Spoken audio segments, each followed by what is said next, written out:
Center and also the Polish Army, and it's my pleasure to welcome you in our 11th conference. So for this conference, I was nominated as the event director. And during this short presentation, I would like to give you some tips regarding the administration and also the panels, the timings and to the programs and to the speakers. And the group photo will take part between 12 and 12:05 here in front of the building. Just to let you know, we have the designated smoking area outside of this room, so you can use the patio if somebody is a smoker. We can also use, in case of we have an emergency service, a nearby hospital, the hospital located near the center. And of course, we have a mark designated doors with the emergency exit. And you can also, there are also the restrooms outside of this room. So the lunch time for the time being is planned between 12:05 and 1:30. And the icebreaker today we planned just after the closing of the panel number 1, and it will take part here in the restaurant of the Szybka Hotel. So I will now shortly introduce the panels and the conference program. We will start from the opening by our director, Colonel Orlin Nikolov. Then we will smoothly go to the keynote speakers panel. And also for day 1, we will continue with the panel number 1. Okay, and that will be end for the day 1. And tomorrow we will start from the panel number 2 with the subtopic 1 and also subtopic 2. And also for tomorrow afternoon, we plan panel number 3. You can see on the slide and also on the programs the speakers, panelists, and also the moderators. Okay, now I would like to shortly introduce you the tool when the people participating in this event online or even here can use the possibility and ask the question for the speaker. So to do so, you need to push the Ask Your Lecturer button. Of course, first of all, you need to go to the page of our center. You can see it on the slide. And then push the button, Ask Your Lecturer, and then you will see this web page will open. And for each panel, we have the designated numbers code when you can ask the questions for the special panel. And just for your convenience, if you need some related to the conference and also to the real-life support concerning the conference, please contact us. We are here all the time to assist you. And now, with this, I would like to give the floor to director of our center, Colonel Orlin Nikolov. Sir, the floor is yours. Thank you.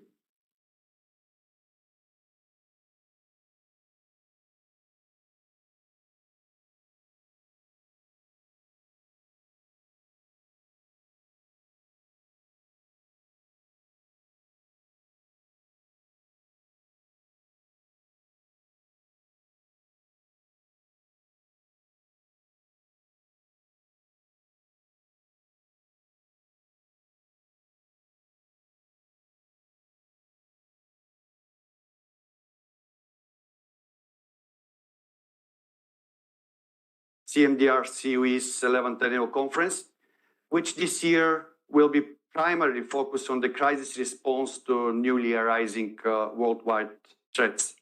Throughout the years, our center has addressed multiple topics of significant importance for the international community, such as, for example, the implications which climate change and the COVID-19 pandemic could have for the security environment, the importance of interagency interaction as a solid base for the adoption of a comprehensive approach in the CMDR context, and the key role of societal resilience and technological advances for successfully coping with the contemporary security challenges at a global level. Alongside conducting thorough research and analysis, as well as insightful education and training activities, the Cmdr COE provides significant support to the concept and doctrine development and experimentation at lesson learned processes, thus contributing to the enhancement of NATO Allies and Partners capabilities related to crisis management and disaster response. Furthermore, the establishment of multiple fruitful partnership between our center and other national, international, governmental and non-governmental institutions, as well as the continuous expansions of the center families, visible through the accession of new sponsoring nations serve to prove the importance of our organization as a key stakeholder and a hub of subject matter expertise in its respective field of activity. Nevertheless, the rapid evolution of contemporary conflicts, combined with the unprecedented pace of environmental degradation and climate change, boosting emergency responses, energy security and critical energy infrastructure protection, energy efficiency and innovative technologies in the military, policies and standards, training and exercises, research and development, and finally, collaborative approach originate an urgent need of timely adoption and performance improvement within the CMDR domain and in the security and defense sector in general. Therefore, this year's conference is planned to cover 3 essential topics, which will be presented by expert and distinguished guests with significant experience in the above-mentioned fields. Together, we will examine in detail and notion and characteristics of contemporary conflicts, continuing with the nuclear and climate dimensions of crises and disasters, and concluding with discussions about the available opportunities and the specific requirements for building a realistic environment for complex crisis or disaster exercise scenarios. Ladies and gentlemen, I welcome you once again to this insightful event.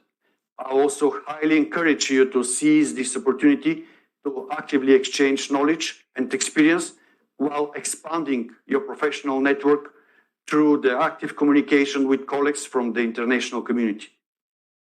Thank you for your attention and enjoy the upcoming thematic panels. I will not lose the time, and I would like, first of all, to give the opportunity of Major General Tony Wright, DCOS of SPP and Allied Command of Transformation, who will address, unfortunately, online our conference. He is our flag officer, general officer, responsible for our Center of Excellence, and we are working very tightly with him and his staff, according some new projects which we'll have opportunity to present and talk about. One of them is our new course, pilot course, which will be conducted in July for the cognitive warfare. Please, video.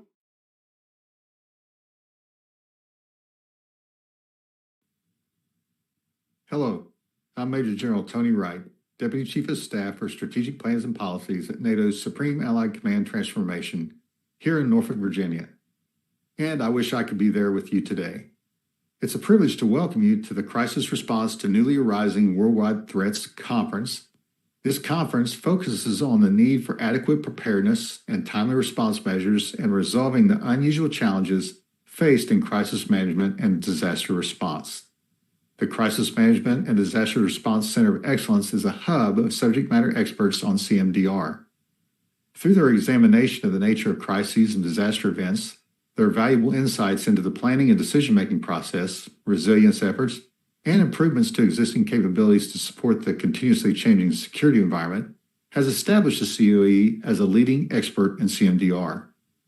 The global security environment is facing major challenges: the war in Ukraine, tensions around Taiwan, the COVID-19 pandemic, and natural disasters such as the earthquakes in Turkey and Syria are examples of why NATO needs to be prepared to respond and adapt to a wide variety of crises. This conference will cover 3 essential topics that link to the protection of civilians, resilience, climate change, and its implications for the context of crises and disasters. The topics of these sessions serve to illustrate the gradual and continuous expansion of the Cmdr Coe's portfolio. This conference provides a platform for the interaction and exchange of information among the Cmdr community of interest, subject matter experts, NATO allies and partners, academia, and participating organizations.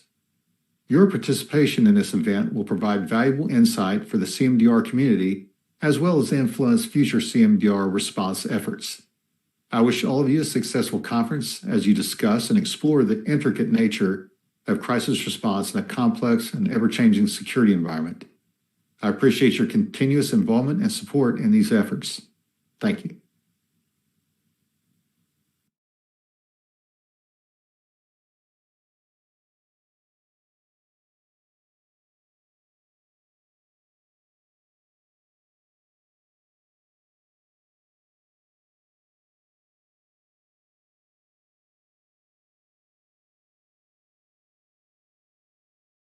Please, Mr. Gresco.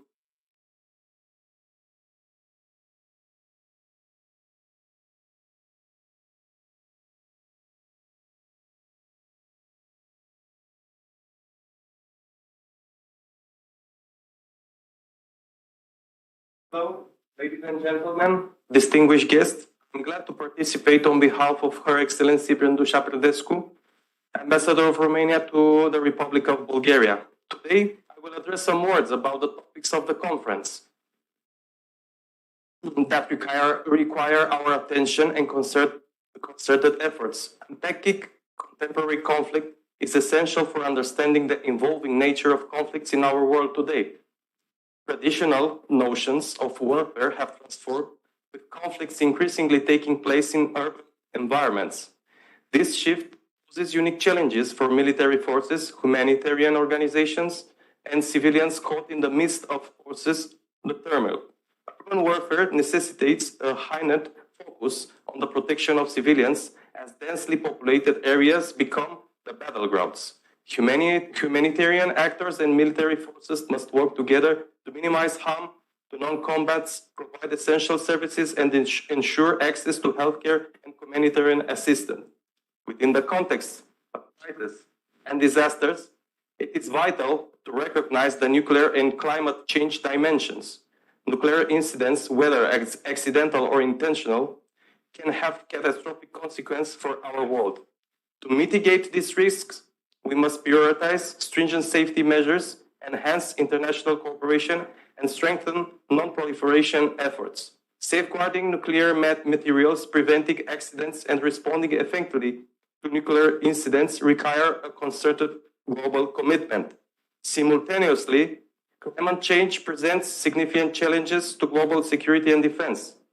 Rising temperatures, extreme weather events, and resource scarcity contribute to conflicts, economic disruptions, and instability. Addressing climate change requires a comprehensive approach that includes reducing greenhouse gas emissions, transitioning to renewable energy sources, and implementing adaptation strategies. By doing so, we can mitigate risk, build resilience, and ensure the security of future generations. In the face of these complex challenges, building a realistic environment for crisis and disaster exercise scenarios is crucial. Simulating real-life emergencies provides invaluable training experience for emergency responders and organizations. By recreating the physical, social, and technological aspects of crisis and disaster, we can test response plans, enhance coordination and communication, and identify areas for improvement, involving a diverse range of stakeholders, including subject matter experts and members of affected communities, ensures a comprehensive and accurate trail of crisis situation. In conclusion, unpacking contemporary conflict, addressing the dimensions of crisis and disasters, nuclear and climate change, and building realistic exercise scenarios are integral to our collective security and preparedness. By prioritizing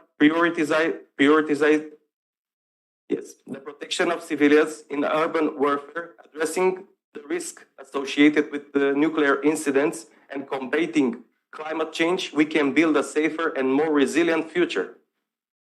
Let us work together across nations and sectors to strengthen response capabilities, mitigate risks, and ensure the well-being of our global community.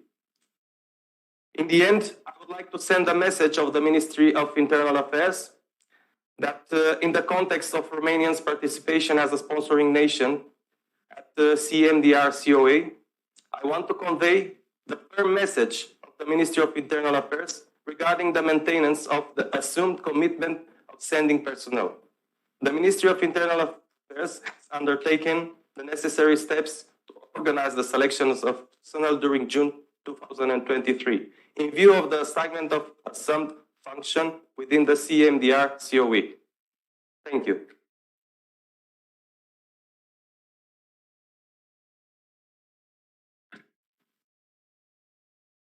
Thank you very much, Mr. Arthur. We expect from me.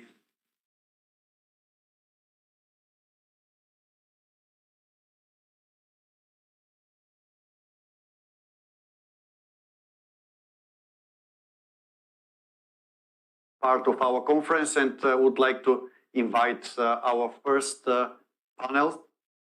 The speakers, on behalf of Admiral Emil Eftimov, Deputy Chot, General Major Stoikov, Colonel Andrei Lich, Dr.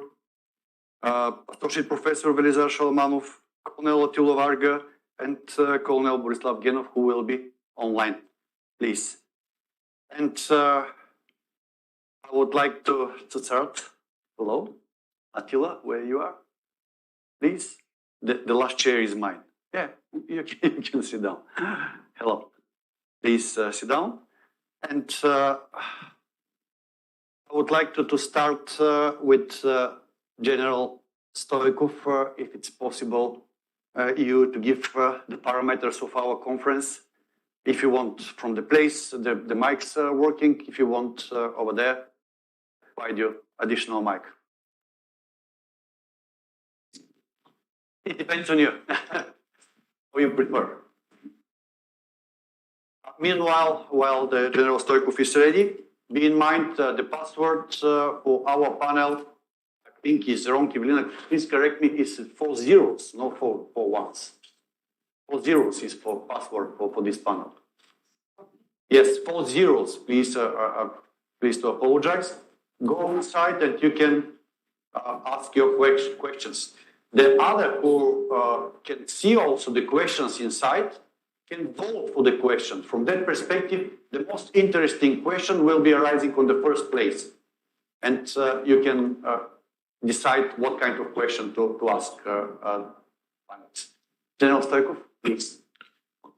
Ladies and gentlemen, dear guests, allow me to say that the topic of the annual conference of the Center of Excellence this year is very relevant, taking into consideration the fact that we are facing a crisis on top of the crisis. Having lived through the COVID-19 pandemic, the Russian invasion of Ukraine followed. For a long time after the Cold War, there was a widespread misperception that threats of to European security have diminished. This misinterpretation of the threat landscape created a false sense of security and the wrong feeling that investing in defense is less important. The new strategic landscape shaped by the war in Ukraine, however, has changed this view and called for reassessment. The Russian invasion of Ukraine is a severe violation of international law and triggered a paradigm of shift in the existing international security system. The center of gravity of this current security dynamics has shifted to the Eastern Europe, It is a geographic space that is becoming increasingly contested as a result of Russia's efforts to reassert its regional dominance. More exposed threats which were so far unknown to the international security system. These threats include a mixture of coercive and subversive activity and conventional and unconventional methods used by state or non-state actors to achieve specific objectives while remaining below the threshold of open hostilities. NATO defines this combination of activities as a hybrid threats. Modern conflicts often involve multiple domains, such as land, sea, air, space, and cyberspace. Traditionally, military operations are focused on individual domains. However, the increasing complexity of security threats require more holistic understanding of the battle space. Allied all-domain awareness is a forward-looking concept that will enable us to achieve a comprehensive situational awareness across multiple military domains. It will enhance our decision-making capabilities to effectively address the challenges posed by contemporary security threats. It is obvious that the concept of all-domain awareness will rely heavily on advanced technologies such as artificial intelligence, machine learning, network systems to provide a comprehensive understanding of the battle space. Usually, this technology dependence provides new vectors for attack in cyberspace. Our adversaries are aware of this and will be testing it for soft spots. Therefore, the implementation of the concept will require robust cybersecurity measures to protect sensitive information and networks. The benefits of all-domain awareness include improved situational awareness, enhanced operational effectiveness, and reduced response times. By enabling commanders to leverage information from multiple domains, this concept will lead to increased operational synergy and reduced risks of fratricide. Overall, allied all-domain awareness represents a strategic shift in military operation, emphasizing the integration and coordination of capabilities across multiple domains to address the complex and evolving security challenges of the modern era. Regional security. The security and stability in the Balkans is shaping the security in the entire European continent. Recently, it has become more fragile because of the escalated tensions between Serbia and Kosovo that resulted in some injured KFOR personnel. There are also other symmetric risks and threats that have increased as a result of various factors. For example, cyber attacks have reached unprecedented levels. State and non-state actors, including terrorists and extremist organizations, attack government websites, critical infrastructure, media websites, and social networks. Migration remains a significant global challenge. For instance, there has been a significant increase of migration flow along the Western Balkan routes. In Bulgaria, we have a significant number of cases involving migrants who cross illegally our territory on a daily basis. The migrant pressure is so severe that the border police is unable to deal with it alone. The government decided to deploy units from the Bulgarian armed forces to provide support to the border police. Apart from those two global security threats, there is another one, the climate change. Recurring droughts in East and Southern Africa and Afghanistan, flash floods in Asia and Latin America, and violent wind and firestorms that affect even wealthy countries are destroying homes and livelihoods and creating new vicious cycles of poverty. Climate change might also impact NATO deterrence and defense posture, including readiness, enablement, reinforcement, and military mobility. In the context of the changed security environment, military mobility gradually gained more importance and became a high-ranking priority for us. Due to our geostrategic location, the Central Europe, the Balkans remains exposed to various security risks. Purely military perspective, the ability to move military personnel rapidly and smoothly is important not only for training and exercises, but also crucial for delivering an adequate response to any crisis, natural disasters, and other emergencies. For Bulgaria, improving military mobility is also related to improving our critical infrastructure as well as our capacity to provide host nation support for NATO response forces on our territory. NATO has been addressing security challenges related to the environment for many years. This includes extreme weather conditions, sea level rise, flood risk, depletion of natural resources, land degradation, geological hazards, and pollution, factors that can ultimately lead to humanitarian disasters, regional tensions, and violence. Environmental factors can affect energy supplies to both civilian populations and military operations, making energy security a major topic of concern. Allies agreed to consult the immediate risks in the field of energy security, share information, advance international regional cooperation, develop consequence management, and help protect critical infrastructure. Since the early 2000s, NATO has supported the projects that focus on the link between energy infrastructure and environmental security. The point that I would like to draw your attention is the environmental protection. At present, NATO's environmental policy states that NATO-led forces must strive to respect environmental principles and policies under all conditions. To ensure compliance with NATO standards, forces must receive appropriate environmental protection training. While this training is primarily a national responsibility, NATO is determined to provide common environmental protection and energy efficiency education to allied forces. In conclusion, the emerging worldwide threats are versatile in nature and appear in all domains. No country can deal with them alone.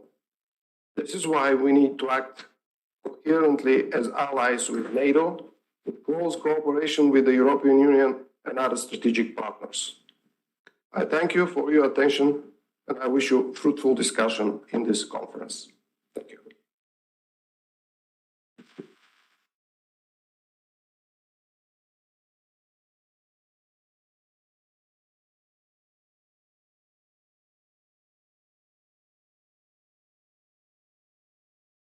Threats, actually, which we are trying to working here in our Center of Excellence. Of course, we are small unit and cannot cover all of them, but we will try to work on this one. I'm sure that there are a lot of questions from the auditorium. Please don't shy.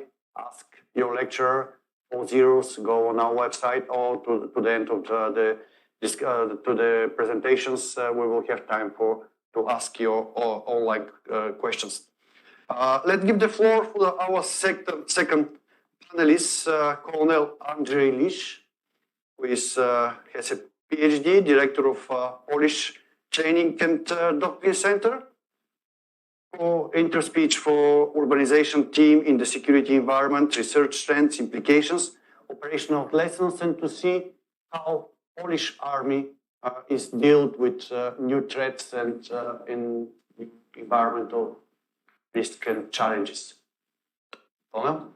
Thank you. Good morning, ladies and gentlemen. First of all, I'd like to thank you for inviting me and giving opportunity to speak to such distinguished audience. I would like to invite you to focus your attention on urbanization theme in the security environment, and this presentation will combine insights from both the NATO perspective and also with some Polish flavor, showing you, presenting you how we try to analyze strategic aspects of urbanization.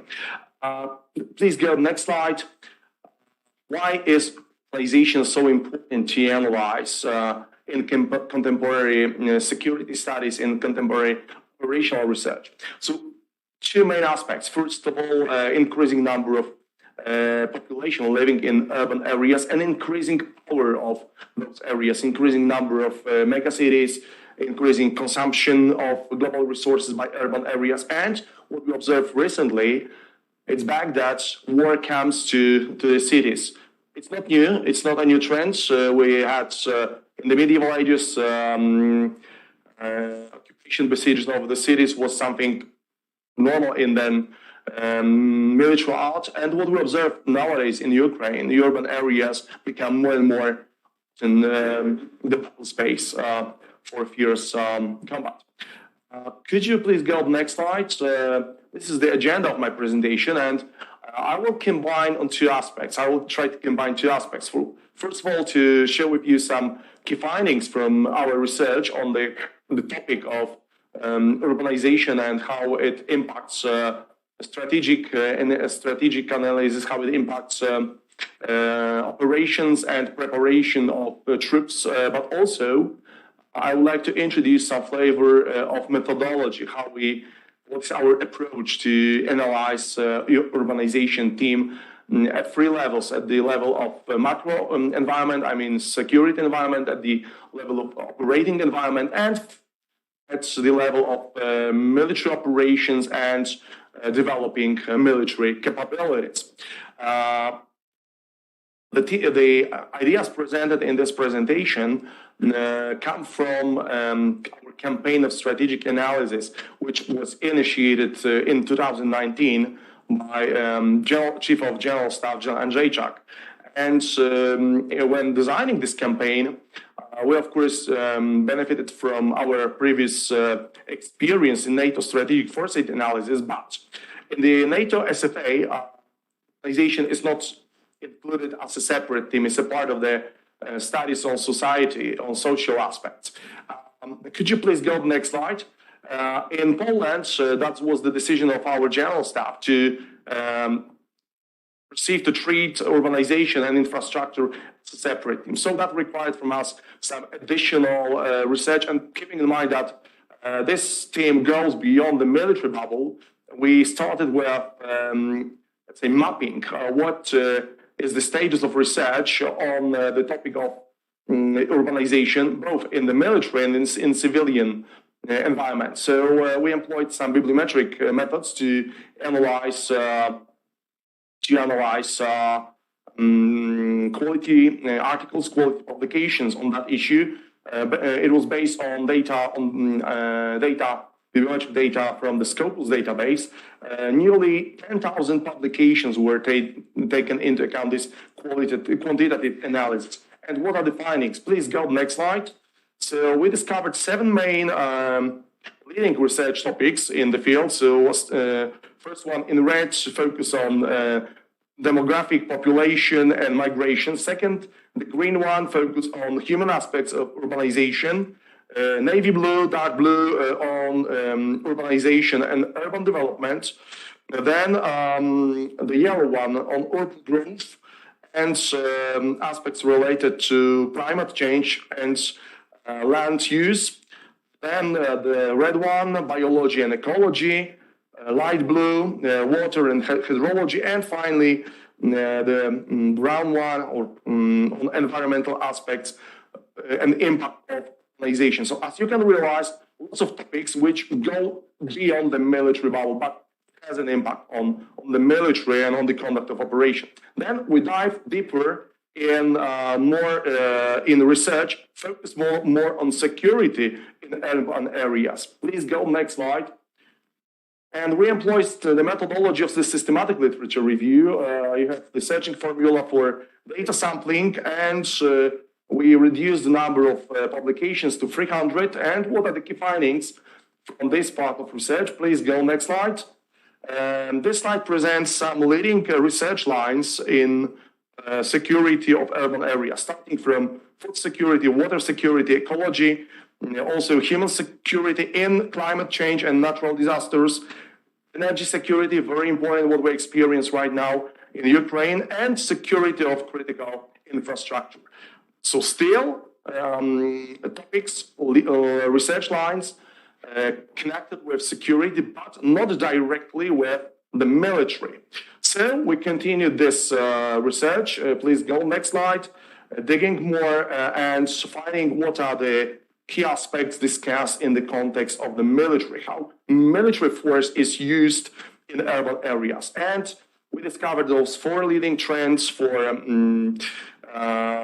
analysis, starting with urbanization of insurgency and changes in tactics of insurgency and regular forces, new emerging technologies, including robots, autonomous systems, recently also artificial intelligence and IT technologies, and impact of urbanization on the military doctrine. Please go next slide. Then we compared our findings with the results of NATO efforts. 2 examples. This slide presents key points from NATO security, NATO strategic forces analysis. And as you can realize, many similar topics related to this macro perspective, increasing to resource competition, ownership of critical infrastructure, challenges connected to governance of urban areas, and also dependence of, that's new, maybe not, that's the difference comparing to our Polish perspective. Maybe in Poland we are not so dependent on this sea lines of communication, but in the global scale, NATO observation, such a dependence exists. This study was conducted in 2017 by NATO. And in those days, it was expected increasing involvement of NATO forces, possible increasing involvement of NATO forces in areas. Please go next slide. That's the US perspective on implications for security environments, implications of urbanization processes. So first of all, focus on supply in water and food, problem, potential challenges connected to expansion of urban spaces, and also emergence of global cities as powerful international actors. Please go next slide. And in the military, we are mainly focused on the operational level and on tactics. So what are the requirements for conducting urban operations? So this slide presents some joint functions and combat functions we employ in the military doctrines. And the key ideas from our research is that, for instance, in regard to command and control, we should be ready to decentralize command and control, to operate with flatter structures, to have bigger ability to organize, to disperse and then centralize in one place subunits. So need to be very flexible. With regard to intelligence, we may expect a great increase in quantity information, and we need capacities for identification, fall friendly in urban areas. We need also increase of capabilities, intelligence capabilities at lower tactical levels. In regards to maneuver and fire, we should be ready to delegate rules of opening fires in our rules of engagement to a very low tactical level. Also, we should rely on better organic ISR capabilities. We should also take into account some cultural aspects, especially in regards to targeting and planning fires. And 3D, three dimensions space management, that's very important. First, protection. So 2 key lessons: dispersing HQs and logistic installations. Information operations in place of social media. We should focus on key population in the city, and also be ready to resist to cyber attacks. Then sustainment, so ensuring approaching lines of supply. So that's very important. I will in a moment show some cases from Ukraine, how it was important.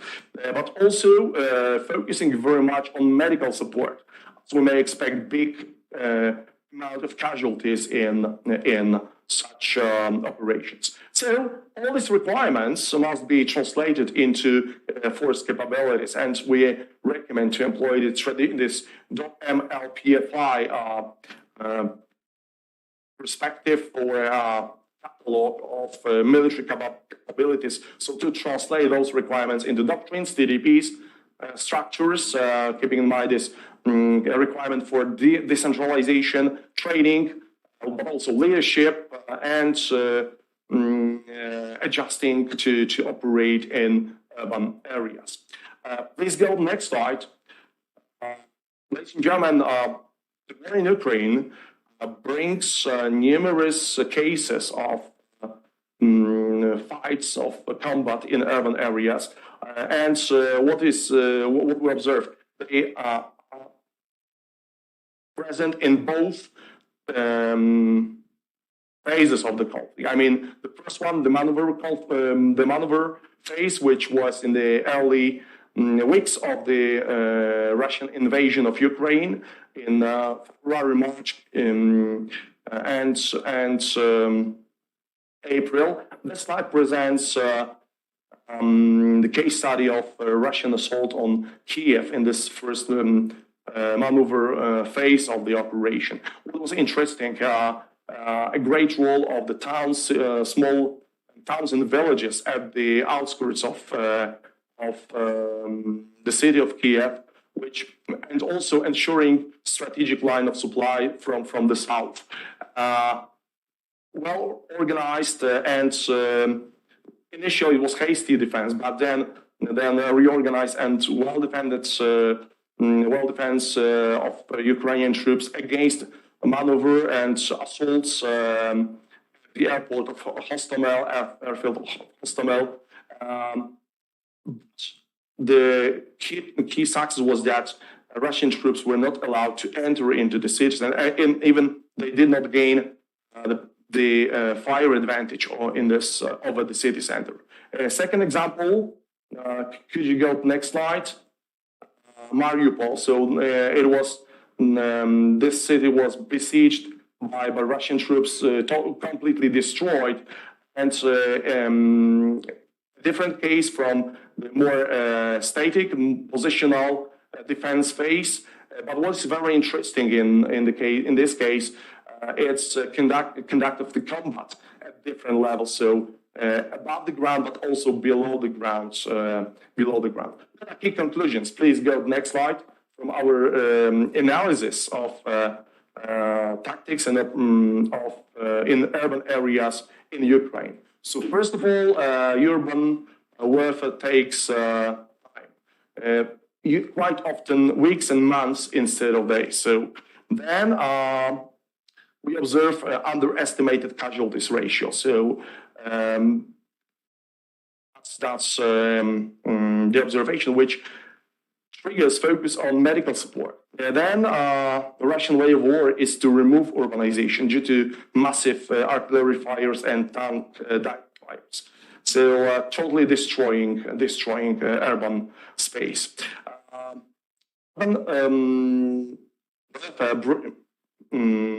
Attracts some very powerful military units, but this time of combat reduces this overwhelming advantage of the enemy to peer-to-peer fighting. So morale and tactics training of small units is very important. Please go next slide and look at the key success factors for defending urban areas. So first of all, favorable tactical situation. So ensuring lines of supply or lines of evacuation when city is besieged. So that definitely it's very difficult to defend it, and it makes only sense for any other reasons. So, for instance, for some political reasons, if this urban area is a kind of a symbol, or maybe just to involve numerous troops of an enemy. Then, defending nearby cities and towns, the case of Kiev, what I explained earlier. Preparation for defense, preparation for urban areas, operations. We should take into account a high risk of collateral damage, and if such an urban area is considered to be defended, evacuation of civilians is very recommended. Supplying stocks and ensuring lines of supply, that's very important. And finally, the key point is determination on both sides, defenders and attackers. Sir, ladies, gentlemen, that concludes my presentation. If you have any questions, I will be happy to answer. Thank you. Thank you. Thank you very much, Colonel Klisch. Actually, it's very interesting research and very useful, I can say, because it's very related with the NATO approach for 7 baseline for resilience, especially for the civilians. And if we notice some of it's overlapping with some of questions, some of topics, and some of main points of this research. And I think that we can put also in our technical architecture, which I will present later, and to see how we can make it workable for our Center of Excellence, for example. But let's continue with building resilience through synergies, which is next presenter, Professor Velizar Shalmanov. It's always interesting when he appears somewhere. I'm sure that he will present something very interesting. He is now Deputy Director of the Institute of Information and Communication Technologies. His bios is so huge, actually. I will not present it. He was ex-Deputy of Minister of Defense.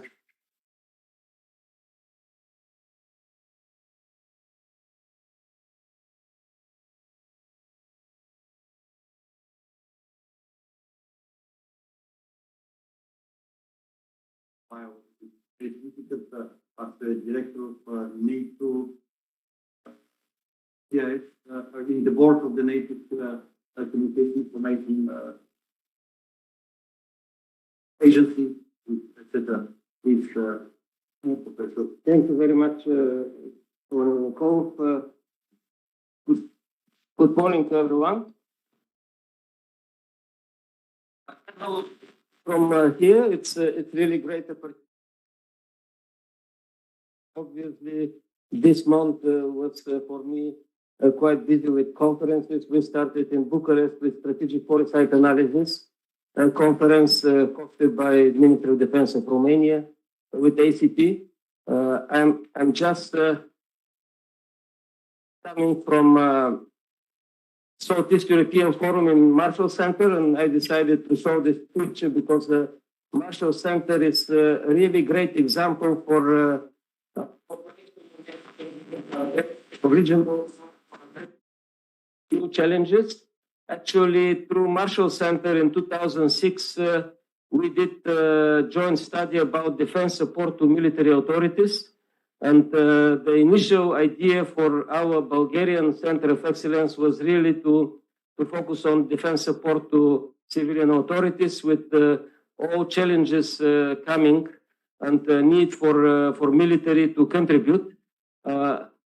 We ended up with crisis management and disaster relief, but I'm very happy to see that the scope of work is really addressing all aspects of potential military support to civilian authorities. So we have very good examples, but let me say some words about what we in Academy of Sciences are doing in support of this type of research that is in the focus of the Center of Excellence and today conference. Actually, in 1999, we signed this Memorandum of Understanding in order to mobilize all the knowledge available in Academy of Sciences in support of defense reform, in support of capability development in Ministry of Defense, and through Ministry of Defense to NATO and European defense. It is why in 2002, a Center for National Security and Defense Research was established. The center is coordinating all security and defense related research activities, including participation in national research program on security and defense. And in our institute in 2004, we established a dedicated IT for security department in order to be able to contribute in addressing technology-related issues. So there are a lot of areas, but definitely in addition to traditional defense area addressed with several projects listed on the slide, serious focus was on civil protection. It is why we have this long-term cooperation with the center that started even before the center was established through this EU terrorist attack and sequences management exercise. That was large computer-assisted exercise and field exercise with more than 16 nations from the region, EU and NATO. I strongly believe this is the best way to learn from the future, to understand the real challenges, and to accelerate technology implementation in this area. Further on, we focused very much on cybersecurity, and recently in the area of countering disinformation that is directly related to cognitive warfare, irregular warfare, and challenges that I think need to be addressed during this conference. So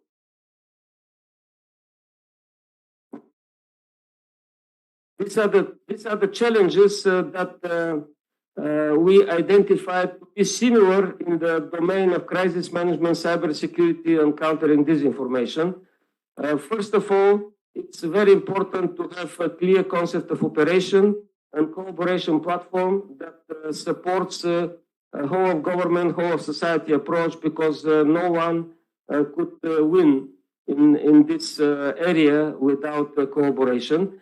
Second, and it is very important, is to focus on using modern tools, initially tools with open access that could be shared, that could be adapted for the specific challenges.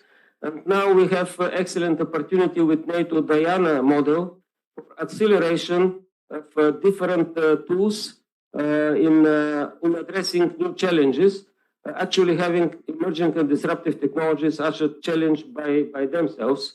Another challenge we see is integration of all this discipline in education and training using e-learning platforms, computer-assisted exercises, and going down to even secondary schools, because we need awareness when it comes to new challenges from civil protection to challenges of cognitive warfare, information operations. Civil society cooperation with government and military is critical for this area. Development of integrated policy and strategy. We strongly believe now with the review of national security strategy, with the new cybersecurity strategy, we will be able, working in such a cooperative environment, to identify our response to these new challenges. Sustainability of efforts is critical. It is why public-private partnership and all the models for sustainability and funding of these efforts is very important. And career development for people involved, because as we see, you cannot be only in military or only in civilian side or only in administration, only in business. People with such an experience have to be able to go through different career paths and to build experience. Our vision how to address this specifically in the area of countering disinformation and propaganda, and you could consider this as a cognitive warfare in more military terms. So what we are focusing on right now is building strong value-based academic and NGO and industry community with the cooperation platform that is protected from disinformation network retaliation. There were many books recently from different countries in EU, when you see whoever is taking serious measures to disclose attempts of Russian disinformation and propaganda operations is really put under pressure to the extent that he or she require physical protection in order to survive. Modern tools I mentioned, we are working on such tools right now by scanning what is available in the area of business intelligence, for example, media analysis, etc. E-learning platform, we already selected one quite effective learning platform, and of course, would like to work with other institutions that are using e-learning models in order to integrate. What is very important is to be able in very short period of time to demonstrate how all this is working together through hackathons, through exercises before going to real deployment of capabilities. And we see our effort as opportunity to provide support to parliament, government, and to really inspire regional cooperation because new challenges are very agile. They change, they develop very fast. Sometimes the academic community, universities are more prepared to address them initially. I was happy to see that in your presentation you work with university as well. Otherwise, success is not possible. And of course, this will be a part of, I will say, campaign strategic communication to have all these issues that are communicated here, that are discussed here, to become part of everyday policy, strategy, and action. And of course, and this is the goal of the center, is to contribute to NATO and EU efforts in this area. So where are we right now? This is ASIS situation. What we are doing is to identify existing projects. So we just finished a very large project in area of cybersecurity through Horizon 2020 to build a network of centers of excellence in cybersecurity. So ECHO project is giving excellent model how we could organize our work in the area not of cybersecurity, but in the area of cognitive security or cognitive warfare. The good thing is that under Digital Europe program, we just started project together with our Romanian colleagues. It is Bulgarian-Romanian Observatory of Digital Media. So it is a program to build capacity for fact-checking, debunking, and cooperation in countering disinformation. I mentioned NATO Diana organization that is focusing on accelerating development of new technological tools. And I see you have briefing from Mr. Bankov from Gate Institute. They are part of our team, and we want to use they as a NATO test center to test the tools for countering disinformation and propaganda. And there are many other projects. We continue searching and studying experience of projects that could be used to support the new effort to achieve synergy. On the left side is the current team that we form in order to get the funding for 3-year project. So the team consists of several groups. Of course, our institute from Academy of Sciences focusing on concept of operation development. Our cooperation with Sofia University, Faculty of Philosophy, together with Plovdiv University, with Veliko Trnovo University, to focus on training and demonstration of capabilities through involvement of students and professors. We want to use GATE as accelerator, working with several identified companies that have already tools in the area, like Identix, European Software Institute, WebCentric, Contixo. and of course working with the Faculty of Economy and Business Management of Sofia University to develop a business model and sustainability plan. So this organization, this collaboration network, to be able to operate in long run for Bulgaria and potentially to be part of the regional network for Southeast Europe. And of course, we are looking to find modalities for cooperation with the U.S. Center for Crisis Management and Disaster Relief, because in this area of research and education, there is a lot to be shared. Here is where we want to be in 3 years.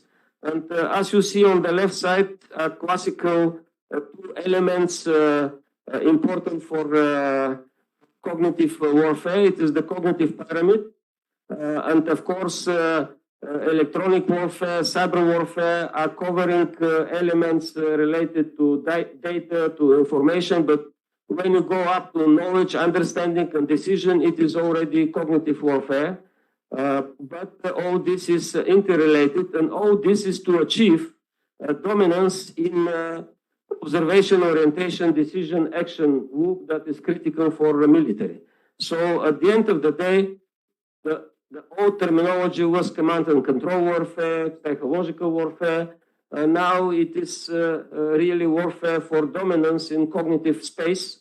And it is not only for the opponent, for the enemy in military terms. Now we want to give such an opportunity for our society, for our whole government. So it is really challenging.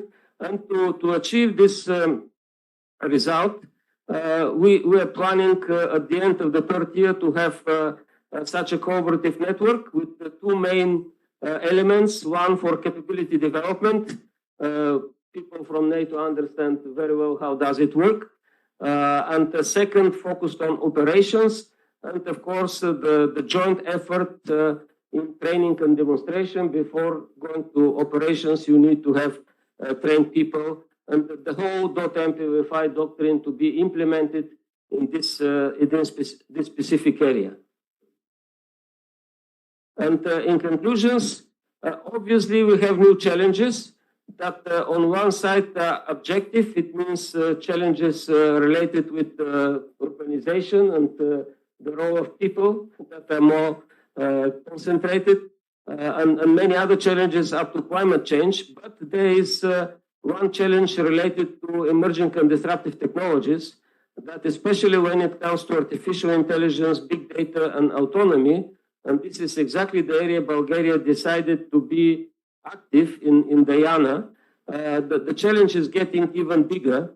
And the manifestation of this challenge is when it comes to disinformation, propaganda, and cognitive warfare. Many of these other areas, as it was mentioned, are non-military, but require military response and support to civilian authorities. And we strongly believe the military are best prepared to address these challenges, especially until enough knowledge and understanding and capacity is developed on civilian side. And definitely to be always on top of this, because such type of challenges very easy could move us to armed conflict, and it is challenge. So this time response is critical, diplomatic, information, military, and economic response. But it is just to stress that information instruments of power are getting more and more important. And the first area of deploying these instruments of power is in the area of cognitive warfare. Academy of Sciences, working with our partners, as it was mentioned, is really trying to participate in national research network on information domain. That includes the cyber and cognitive space. Diana and the test center gate, I see Bobby is here, is the instrument that we definitely need to use for progress in this. Of course, to use the experience of a U.S. Center of Excellence in the area of concept development, training, implementation, because all these non-military aspects of security are more or less in the domain of crisis management. Actually, cybersecurity in NATO doctrine was in crisis management before moving now to Article 5, but still, before the certain level is reached, it is crisis management with crisis management processes. I just want to stress again that partnership, people, and technology is the solution from our side. And definitely we need a regional approach. My thinking is that what we tried to introduce in 2014 is time to be looked again. It is in the CEDAM process, at least in NATO framework, nations that are NATO members in CEDAM, to move to the next level, not just ministerial meetings, but more realistic projects for capability development under the Cmdr Coe concept that is similar to NORDEFCO concept. And most of you are aware how effective is this defense cooperation of Nordic states in the area of capability development. Now with Finland and soon Sweden joining, it will be really a region we could look for experience. So thank you very much for your patience, and I will be very happy to answer questions and participate in this. Thank you. Thank you. Thank you very much, actually, for this presentation. My working. I hope so. I hope that now it's working. Okay. Thank you very much for this very broad presentation. Actually, I didn't mention that Professor Shalman is one of developer of our Center of Excellence in faraway 2011, I think, when we started this project. And he's completely right that our first name actually was modeling and simulation. We fight for the modeling and simulation. After that, we're fighting for defense, the support of civilian authorities. But finally, we become a crisis management and disaster response Center of Excellence. Anyway, and even with this pleasure when he was a minister, active minister, to cut the ribbon and to open the center officially at the NATO accredited Center of Excellence. Thank you for this. From that perspective, he's a great friend of us. And when I saw his presentation, actually, I think that we are working together from different institutions, from Bulgarian Academy of Science and from our point of view, because most of the activities are included in our portfolio. And we'll see after little a lot of courses, a lot of events, even the CEDAM initiative, which he mentioned in his last slide, sounds like the Defense Ministerial initiative, actually, CEDAM. And we are working on how to develop new exercise for the region, for the southeastern region, including all nations which participate in initiative CEDAM, and to develop a new field, not field, but more computer-assisted exercise, but to include all these nations inside, and of course other nations close to us, where we need to manage all our procedures for disaster, for crisis, how to react, how to help each other, and to improve the cooperation. But we have a lot of information, but I would like to give the floor, first of all, of our newest nation, which is in our conflict nation, Hungary, Colonel Attila Varga, who is our actually steering committee member. And to give the floor to him, he is now head of the Defense Administration Department of the Hungarian Ministry of Defense. Please, Colonel, to present your perspectives and to discussion.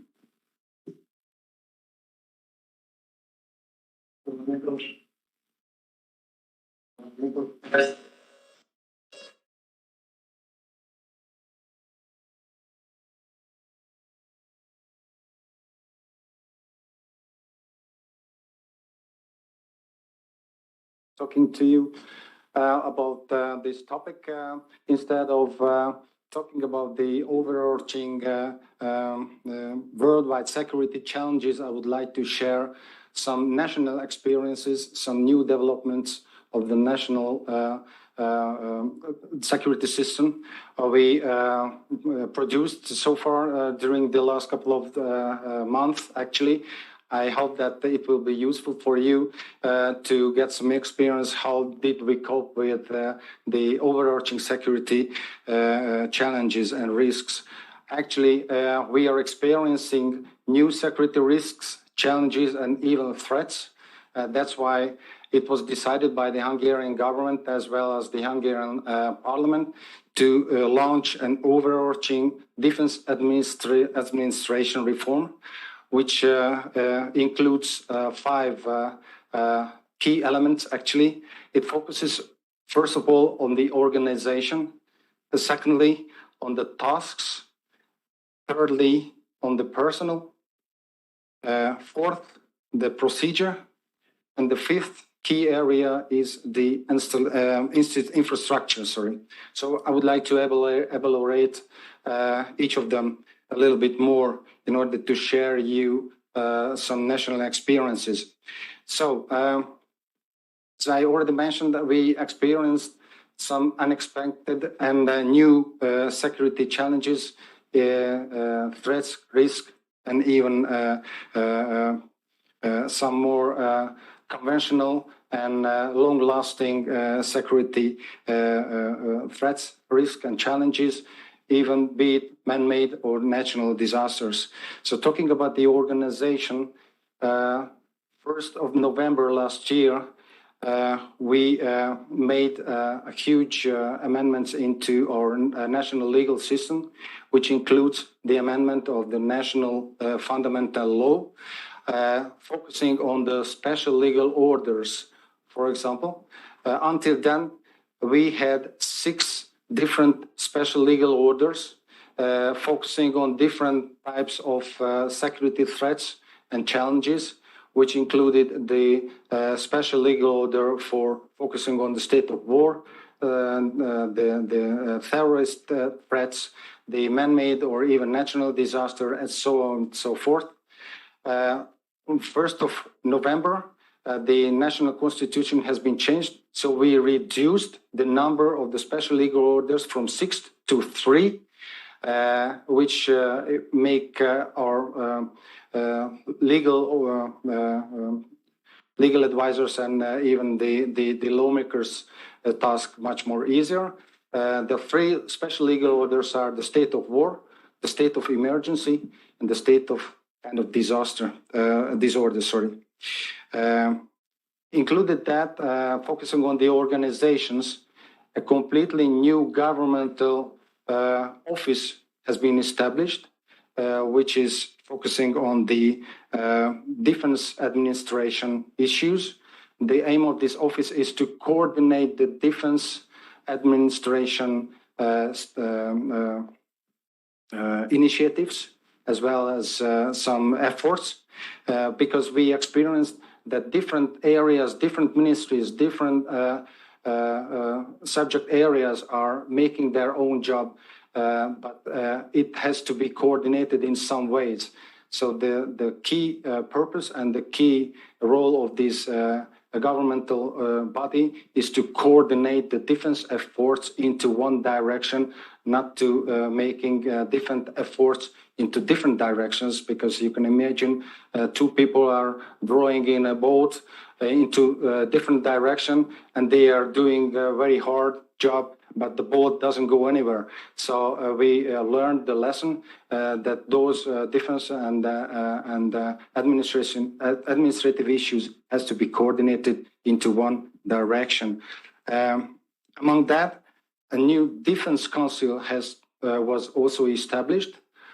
Instead of the Home Defense Council, the former Home Defense Council was comprised of the high-level authorities, the high-level officials, including the president, the prime minister, the chairman of the parliament, the chairman of the different parties representative in the parliament, and the special advisor of the military authorities. I mean, the chief of defense was the special advisor, and the lawmakers discovered that this body cannot make a decision as quick as necessary, and the time of the decision making is crucial, especially during time of defense and security, when the long-lasting decision making can jeopardize the security of the people. The second issue among the organization is the task. We have to focus on the defense and security task of the different governmental agencies. We've learned that each governmental agencies are dealing with their own job. The Prime Minister, the Finance Minister, the Education Minister, and the Minister of the Transportation. They are doing their own job, including their own administration. But what kind of defense and security responsibilities do they have? This is the question, and we have to train themselves, not necessarily the ministers themselves, but the administration, the officials working for the different ministries.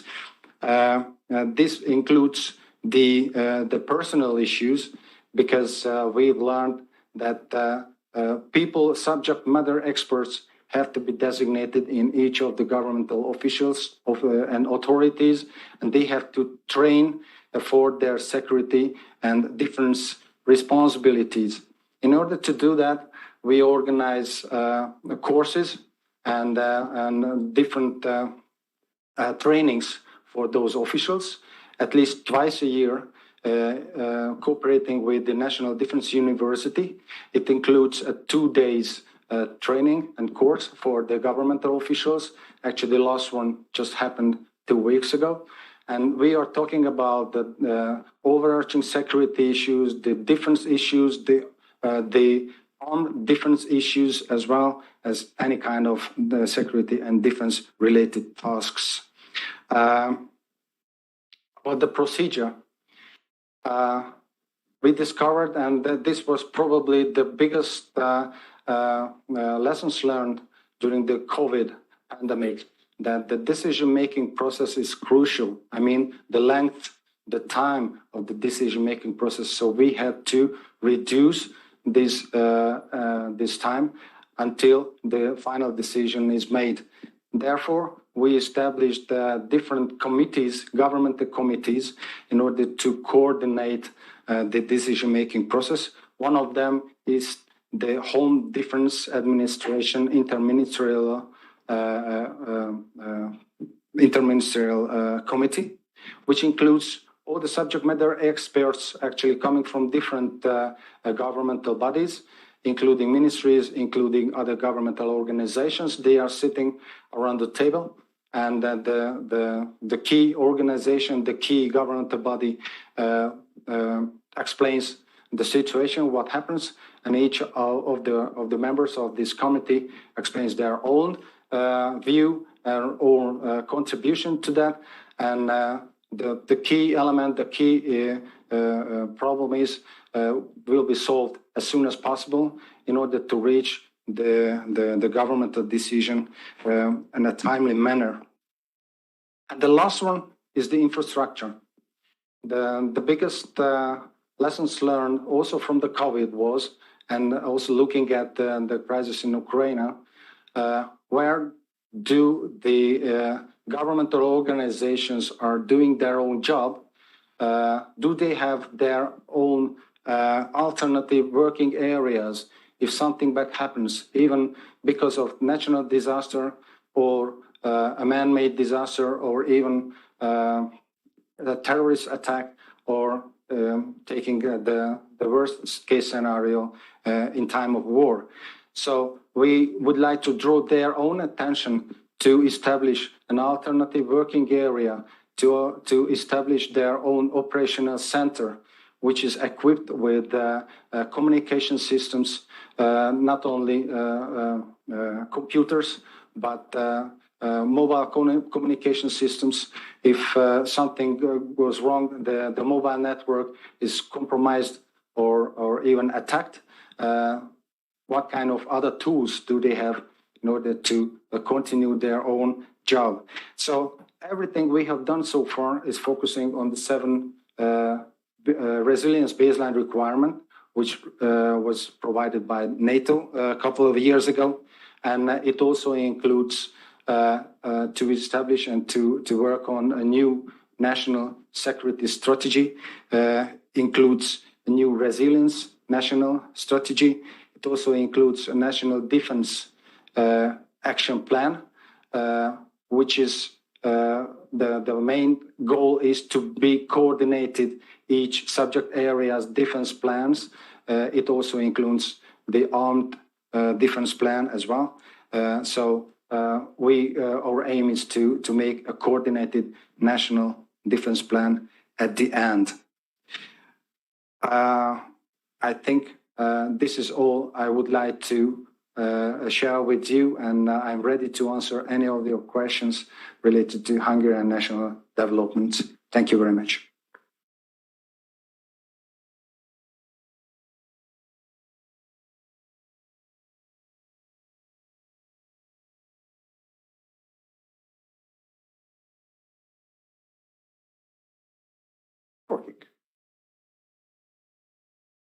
It's working. It's working.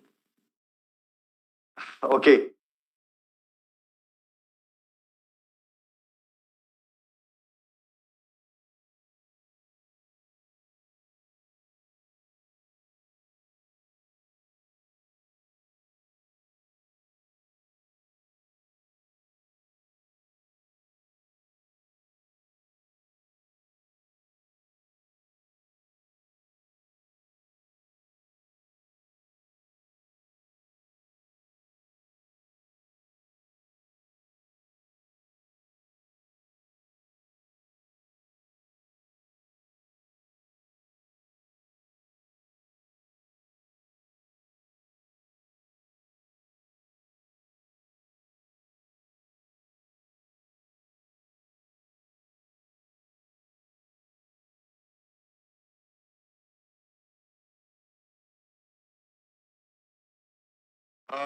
For that, I will not lose more time for this, and will give the floor for Colonel Borislav Genov, doctor again, of course, who is director of Defense Institute. Can you hear us? I see your presentation already is uploaded on the site. Can you hear us? Yes, unfortunately, probably there will be something technical issues, but I hope that everything will be okay. So is that we can hear you. Yes, the screen is yours actually, not floor. Okay, because perfect. Floor is here. Firstly, sorry that I'm not able to attend physically, because I believe that this conference is very important for the times that we are living. So I'm not going to kill you with slides, and I will make my presentation or something like a mix between presentation and keynote, because I'm at the keynote panel. And I'll start with a short introduction. It's after that, because I believe that more of the participants don't know well Bulgarian Defense Institute, I'll show some slides for our mission structure and functions, and I'll continue after that with the how we address global risks from let's say from world perspective, and I will show our activities in that response, and we will finish of course with discussion. Please, next slide. Who we are? We are Bulgarian Defense Institute. Our mission is to be a scientific organization and to be involved in research and technology and research and development initiatives. Of course, we have a lot of functions, not only research and technology and research and development. We're also involved in different tasks from Ministry of Defense regarding testing and evaluation, standardization, certification, quality assurance, and etc. For that, we have 5 departments and, of course, administration, 2 research departments, 1 department dedicated to standardization, quality assurance, and certification, and 1 department for testing evaluation. When I talk for this mix of tasks and functionalities, I have to say that we need to develop different cultures in our organization. It's this type of cultures vary from research and technology organization that is focused on purely of excellence of research, but also we should have a culture for research and technology organization that is focused on the development of the products because of our involvement of acquisition process and many other cultures. And as a result, we have a Bulgarian Defense Institute. Next slide, please. We have a huge European defense participation. As you know, probably most of the participants know that in European defense there are CAPTEX. This is an expert group, and most of the persons from Defense Institute are involved in this CAPTEX. Also, we participate at NATO STO. In Bulgarian Defense Institute have 4 representatives in different panels, and also the Deputy Director, Colonel Stoyanov, is a member of STB. I'm going to the projects.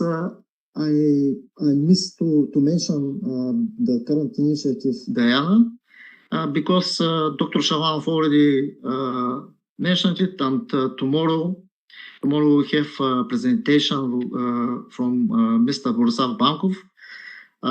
Bulgarian Defense Institute and GATE are the test centers for that NATO initiative. So this is short summary for the projects. We have 2 national programs and more than 15 low-cost budget projects under MOD umbrella.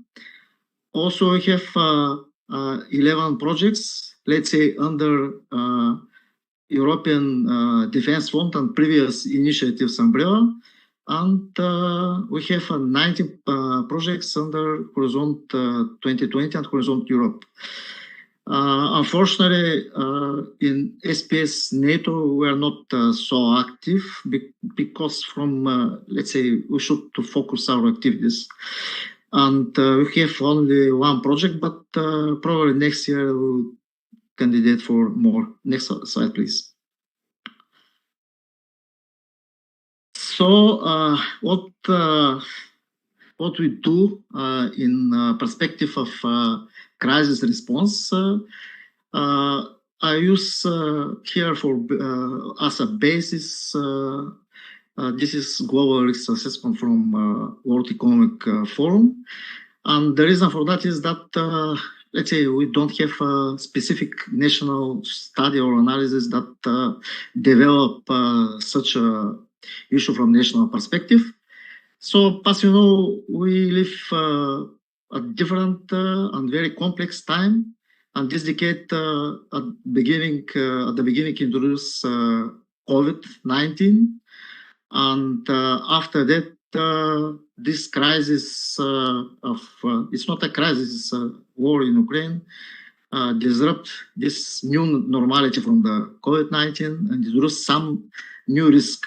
In this risks like inflation, cost of living crisis, and this huge process of deglobalization. Of course, these risks are accompanied with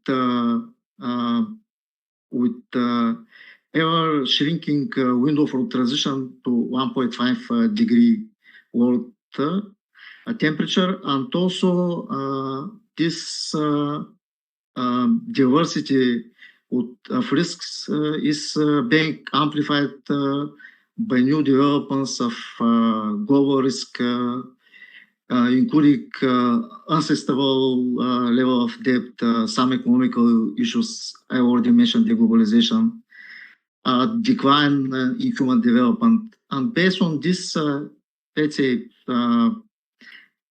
basis for identified risks, we are trying to participate in projects in different areas and to be competitive to another research and technology organization and academia.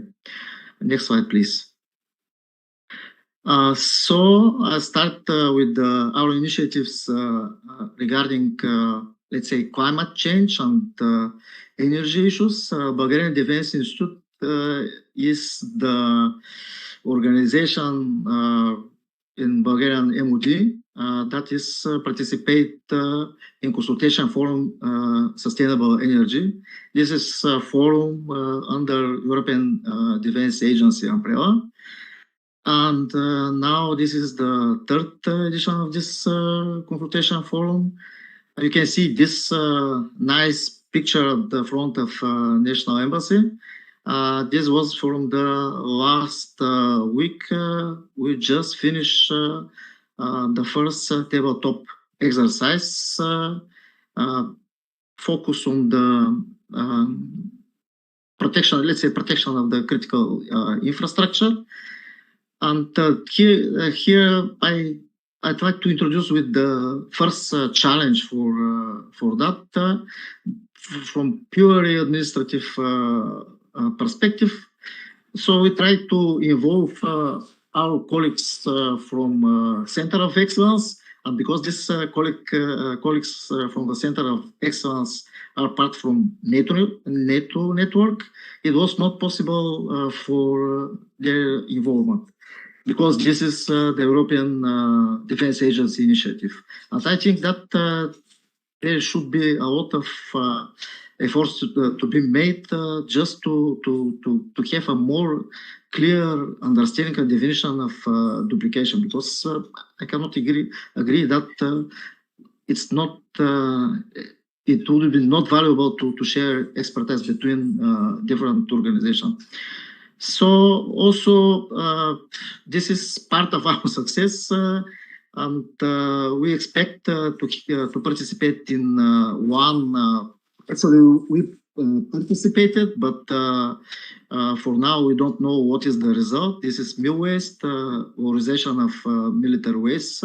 This is under European Defense Fund 2022. The results will be clear at the end of this month, I believe. So I open here I just like to say that these are not the whole of our project portfolio, but these are projects that are focused on this crisis response portfolio. Of course, we have a lot of projects dedicated to let's say future modernization under European Defense Fund umbrella. But let's return back to the crisis response. Please, next slide. So the next project is focused on the natural disasters. This is Valkyrias, is under Horizon 2020 umbrella. And I use the opportunity to make some announcement that next week we'll have a big exercise here in Bulgaria, close to the Greek border, that will involve different law enforcement agencies from Greece, from Bulgaria, and our other partners from European Union. Next slide, please. We already focus on the cyber, and we are, let's say, we have some excellence in that area, mainly because of efforts of Deputy Director of Bulgarian Defense Institute, Colonel Splyanov. We have several projects focused on the cyber protection, starting from acting. We are coordinator of this project. This is under EDF umbrella. Foresight is existing project, is still active under Horizon 2020 umbrella. Next slide, please. And Dr. Shalamanov already mentioned, I saw the Econ his slides, and I will finish with inception. Next slide. So also we have several projects focus on the illegal immigration and crime. One of them is Odysseus, that is focused on the preventing, countering, and investigating terrorist attacks. So this project is a continuation from our previous project. It was under FP7 umbrella, and this Odysseus is under Horizon 2020 umbrella. The other project is CRES. This is fighting. This is dedicated for fighting crime and terrorism. Next slide, please. And here we have two projects that are dedicated to first responders and development of different equipment, tools, and systems for border security. This is Fold Out and Respond A. And here is a place to mention that Fold Out has own continuation. This URMARS. Next slide, please. And on that slide, it's shown our proposals for 2022 under ED, IDP, and EDF umbrella. I already mentioned that the final results will be clear at the end of this month, I believe, and we expect to have more successful projects chosen by European Commission. Next slide, please. This is duplication of previous slide. Sorry for that. Of course, we have a lot of challenges. I'd like not to copy the challenges mentioned by Dr. Shalamanov, but the challenges, this is the challenges from, let's say, organizational perspective. What we trying to do is to correlate all the our initiatives in R&D and R&D with future acquisition projects, and also we have some problems regarding our capacity development. You know that the area of research is not easy, and nevertheless of let's say some bonuses and attraction of career, usually it's complicated to find the right person to become scientists. We have some problems regarding financing because I hadn't mentioned, but most of our initiatives are focused on projects that were able to receive above 80% financing, outside financing. Otherwise, for a nation like Bulgaria, it's complicated to be competitive. And Dr. Shalamanov already mentioned the other more broader national challenges. I'm not going to point on that back. So I'm ready for questions. And just to announce that tomorrow I go in more details for some technologies for crisis response. Thank you. Thank you. Thank you very much for the short presentation. And tomorrow we will have time to vote for discussion more. I would like just to continue with next 4 minutes. Actually, 4 minutes is enough.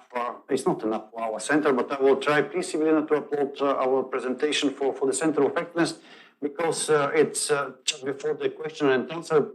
Please, you prepare your questions and answers. Sorry, your questions, but they will prepare the answer when.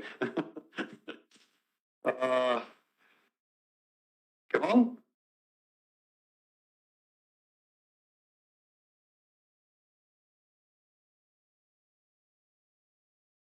Come on, I'll be very short and will try to make. Yes.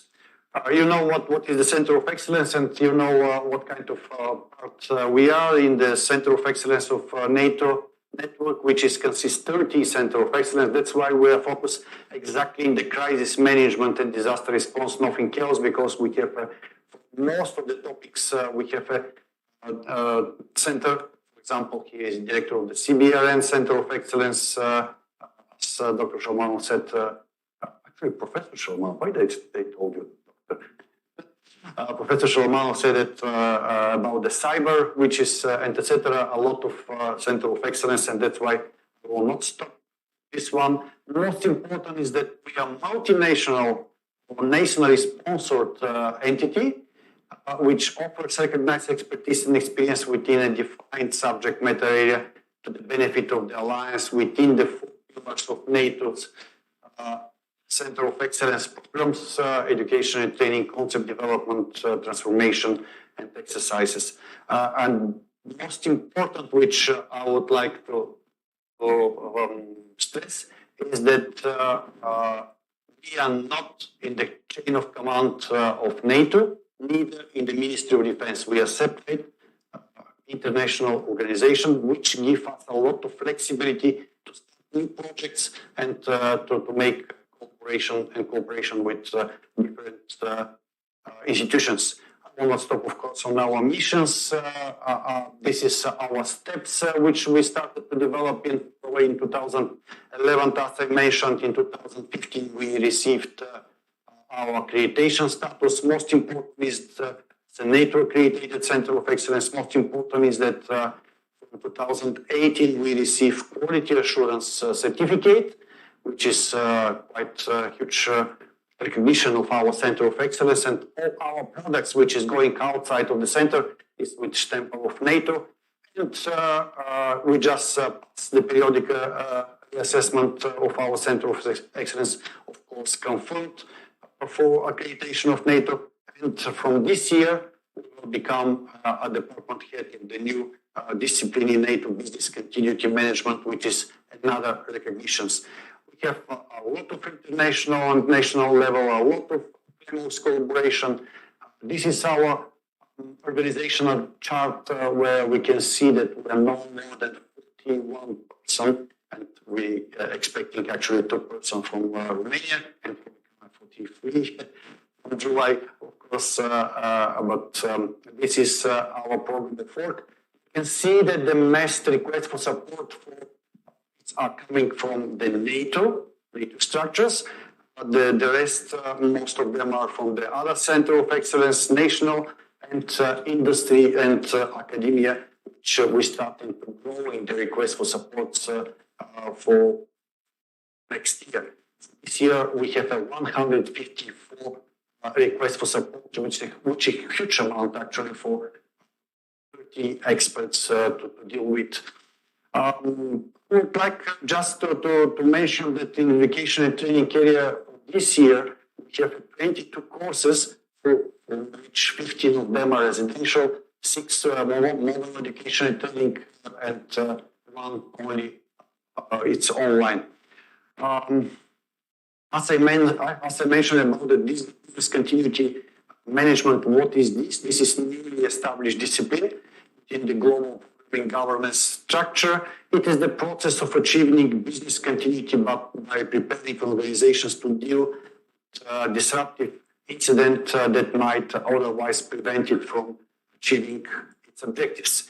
Business continuity management is a holistic management process that is used to ensure operations continuity and products and services are delivered at predefined levels. And you can see the bullets which for what is responsible the department head of this discipline. I would like to mention about our NATO-approved courses and our portfolio of the courses. I don't know if Professor Sholomonov is familiar. It wasn't 23 what is our portfolio. When he opened the center, he had no more than 5 or 6 courses. Now you see that only NATO courses are 6, and they are very cutting to the crisis management. We recognize that we should not focus only on the crisis management, because yes, the process, NATO process, and etc. We have dedicated courses for them. But we have a lot of cost-cutting disciplines.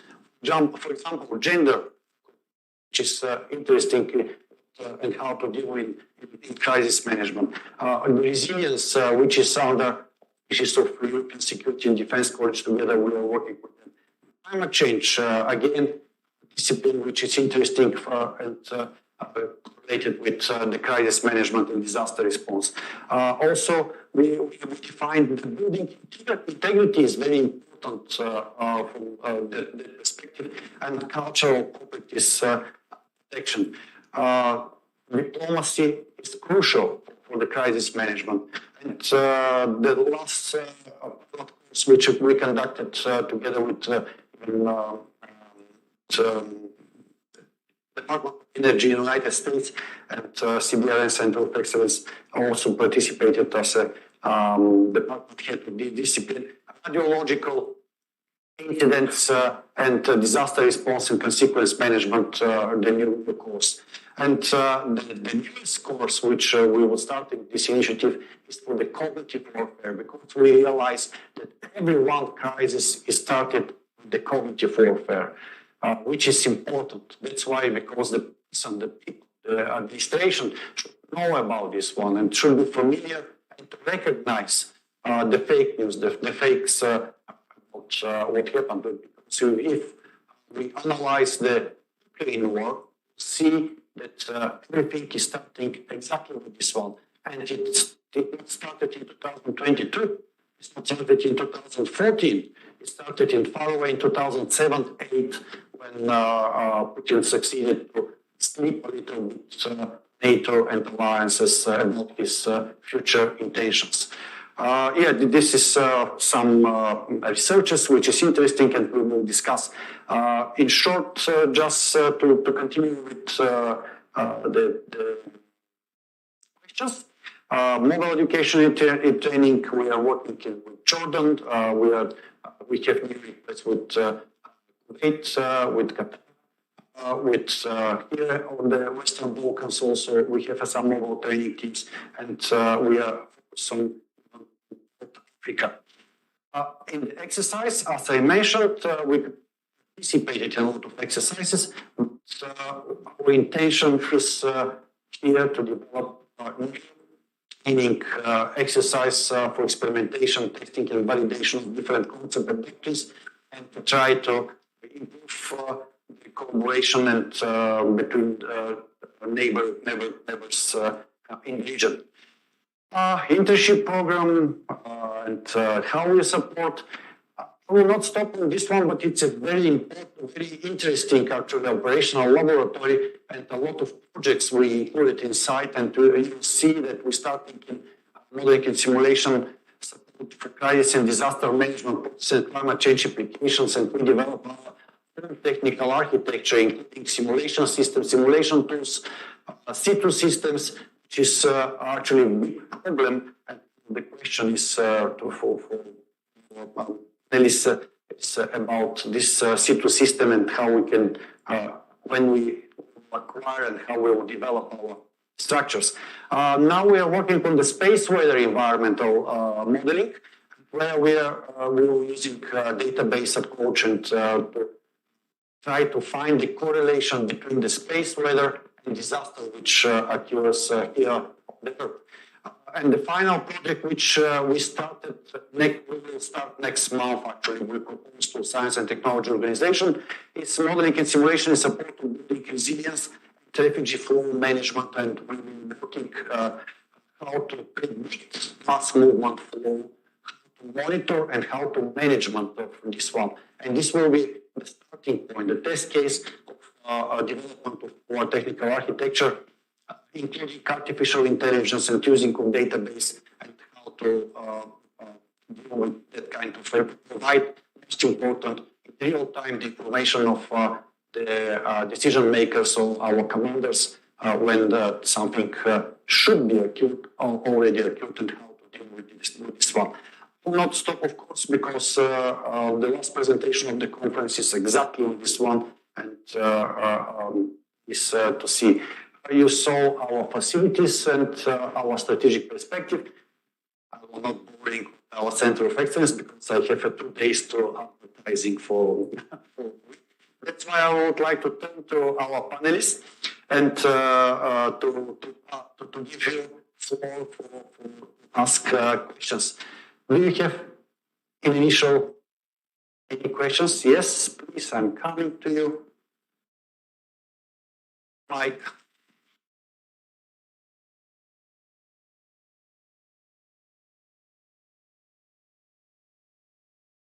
It's working.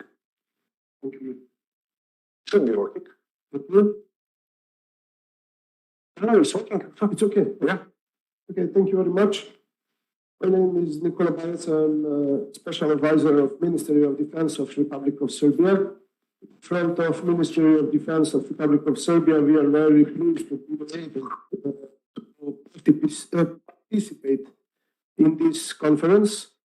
But I just want to remind you that so-called Kosovo is not a member of the United Nations. So according to Resolution 44, Kosovo and Metohija is autonomous province of the Republic of Serbia under the interim administration of the United Nations. So what is the position of the Republic of Serbia? And I want to say that statement. Thank you very much. Okay. Thank you very much. Actually, we are not political entity, we are education team, and we are trying to something. You want something to mention? No. Any other questions, please? Please, Judo. Major General Dochev, Commandant of Krakovsky National Defense College. First of all, congratulations, Canonic Coe, for organizing this very important conference for the future of our countries, for the future of NATO. Secondly, my question is to Kanova Varga from Hungary. You mentioned that the infrastructure is very important for resilience of all systems. My question is, if you agree with me to share your opinion about the biggest threat, the biggest risk for resilience of infrastructure in all aspects, could you share for you personally, which is the biggest threat or biggest risk for the infrastructure from the cyber security, after that for energy system and all, etc., etc. Maybe it will be important to focus our thinking in the future. Thank you.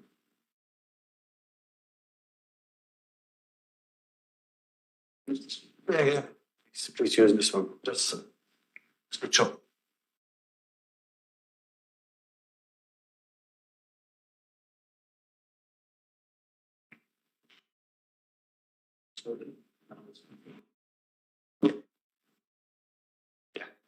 Okay. Sir, thank you for the question. Infrastructure is one of the key elements of the resilience, as we understand.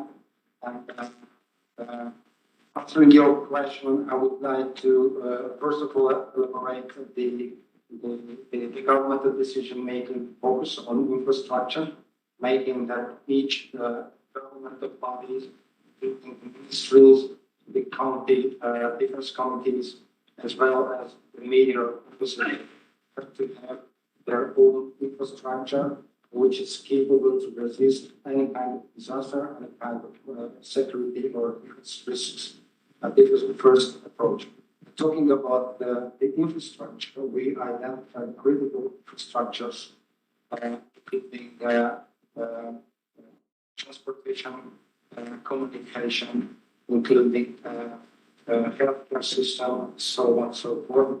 The national legal system, the infrastructure is based on the European regulations, which is, as far as we know, currently under review because we are working on the national application of the new European Union regulations. Secondly, actually, this overarching critical infrastructure protection is dealt with by the Ministry of Interior as such. They are collecting data, they are reviewing and they are focusing on the business continuity and the functioning of the critical infrastructure as such. Different areas, they are the overarching governmental body. We will review the functioning of the infrastructure. And talking about the home defense issue, the home defense issue, we identify that those critical infrastructure might be different from the other kind of critical infrastructures. We are talking about home defense, then we identify that those areas are not necessarily the same. Therefore, we established kind of separate national regulations for home critical infrastructure, which are dealt with by the Ministry of Defense, such designating and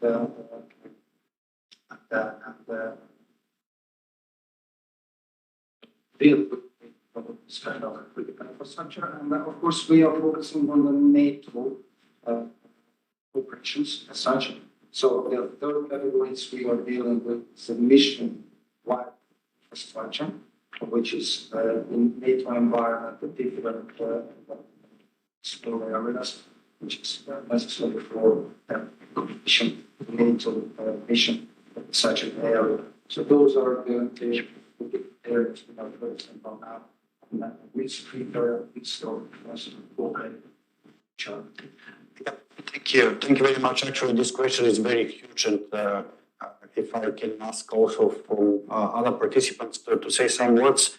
For example, Ministry of Defense General Stoikov can tell us something about, you mentioned a lot of different initiatives, different threats, but something new which we see recently in NATO is they are working with on the space domain.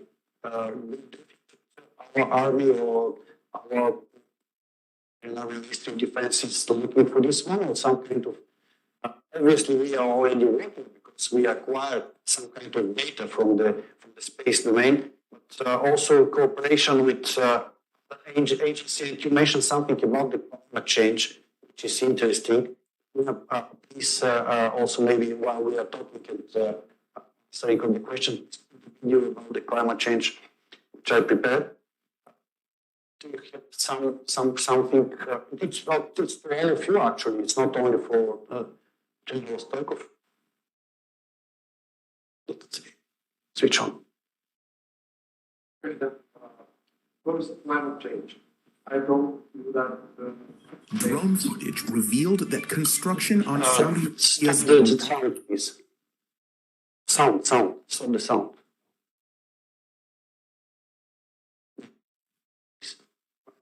Change has some effects. We are seeing it as different, like flood disasters that happened. Also, some that during the years we have to people some foods for the report was fully. Some places that other agencies and institutions are able to act to react to these disasters. We have some useful analysis.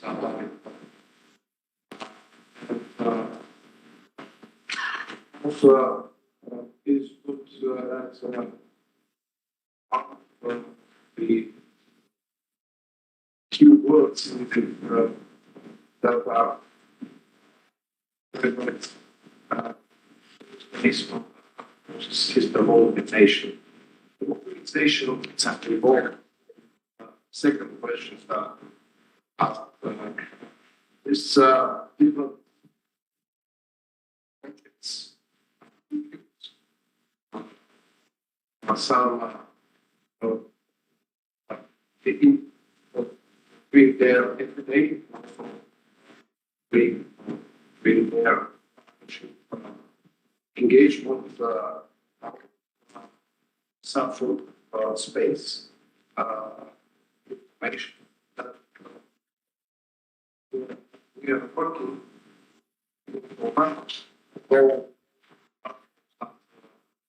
we have programs about deployment area.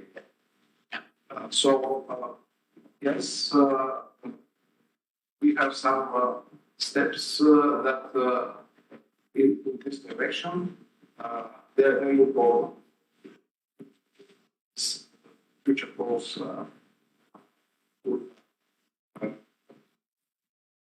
with their past.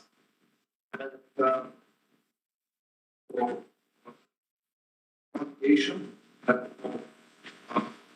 air police specialists also nowadays we are using such information. Yeah, thank you very much. I think that this video is not from the Allied Forces. It's some new project actually for how to deal with future climate change and how to deal with cities. You can stop it actually, you know. And for the space, we have a new member of our family. This year we're expecting to be accredited 29th Center of Excellence for the space, which is interesting, and 19 nations participating also. Professor Solomon, may I ask you, you took a lot of cooperation, and we are working in that direction, especially our Center of Excellence. We have a lot of cooperations, agreement, technical, etc. It's somehow difficult to work, especially to form teams, especially to acquire funding and etc. You mentioned about this thing. How we could make it this better? Because the initiative that's coming, technologies for artificial intelligence, you mentioned big data, autonomy, etc. How to deal with this challenge? Thank you, Coe. This is one of the challenges that we have to include in the list when we're discussing, because resources are limited, and most of all human resources are limited. This is the most serious issue we to address, especially in small nations, and Bulgaria is one of small nations as well. So here we really need to use all the opportunities for partnership, and I see you are doing a lot in this area, but it includes public-private partnership, because available human resources actually in private sector. We have to find a way to use them for public good through our infrastructure. The other big share of resources are actually young people in the universities and even in schools. And when it comes to new technologies, to artificial intelligence, to mathematics, to IT, now really the best talents are actually in secondary school, even not in the universities. To be very honest, I remember one of the NATO NEC conferences in Helsinki, and one of the keynote speakers was a soldier, because they they have mandatory service. So soldier from Finnish armed forces who operated his own IT company since he was 13. So when he joined our forces as a military, he was immediately used by the highest leadership of the Finnish military to help them in the area of artificial intelligence and cybersecurity. He presented excellent paper. And when we asked our Finnish colleagues why you are keeping conscripts, they said, most important for us is to have access to these young people and to select best of them and keep for the armed forces in order to be on top of technologies. I'm giving this example because, yes, we have to have a search activity, not only for money, but mostly for the people. Exactly. And to have this career path for the people to be able to contribute to a unique knowledge and competencies in different roles. As a member of voluntary kind of pool of people for military, for administration, but working for private industry, working for the university. Without this, we will be facing more serious challenge.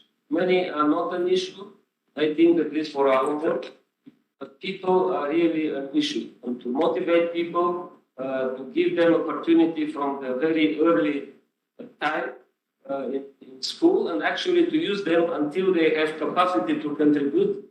And so 60 does not mean you retire and you don't do anything anymore. So this is what I think, and we could do a lot in this, but I just want to use the opportunity on the previous question on resilience. A little bit of advertisement. In Bucharest, our colleagues presented the first journal on Euro-Atlantic Resilience Center. The first one is focused on maritime resilience, but they will address all aspects of resilience. So this is one opportunity. When people cooperate on academic level, that is the most easiest way, and there are all the instruments.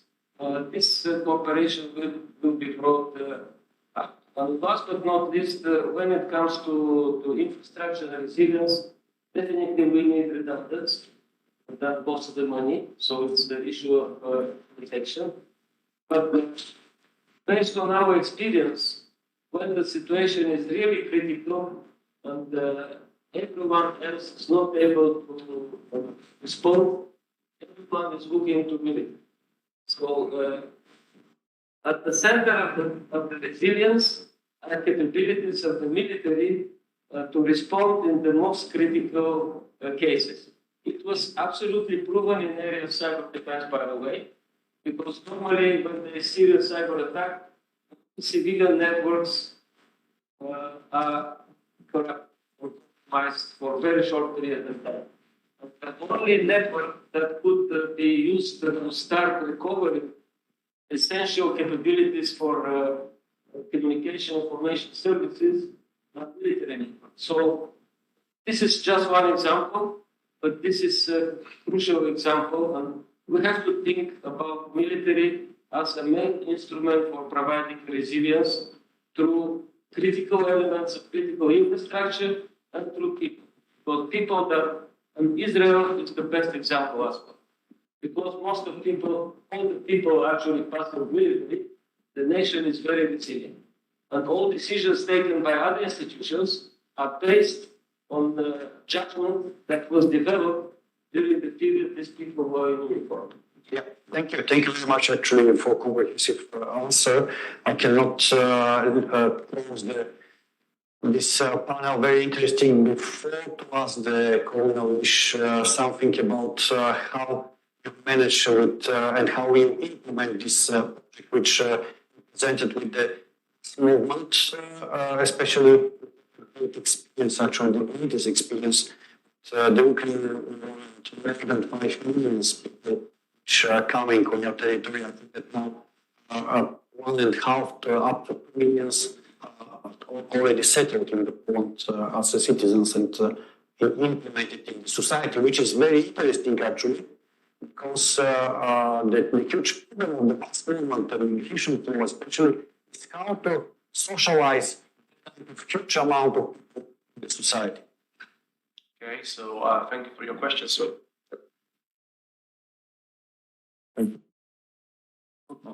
okay, great. Thank you for this question. So I'd like to focus on two aspects. So first of all, work provided by Polish people and Polish government to Ukrainian migration during, especially in the early days, early weeks of the war, about March 2022.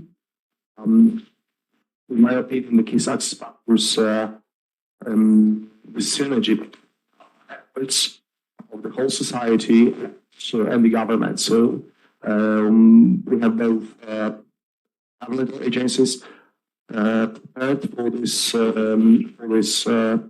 operation, also with support of the military, as you mentioned, military is ready to conduct such support, and there is a great role for strengthening such resilience in such operations for territorial defense forces. This newly established voluntary-based formation was established just a couple of years ago, and it's as the formation of great flexibility, and because it's a voluntary base, it's very deeply embedded in local communities. So they contribute very quickly and also very flexibly to emerging needs. So another issue is that in Poland we had strong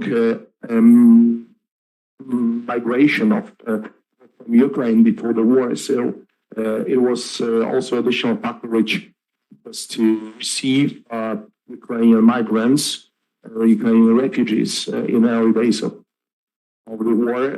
So many of them joined their colleagues or families. That was additional factor increasing efficiency and effectiveness of this operation. And so I'd like to highlight once again synergy between society and government. So that's the answer.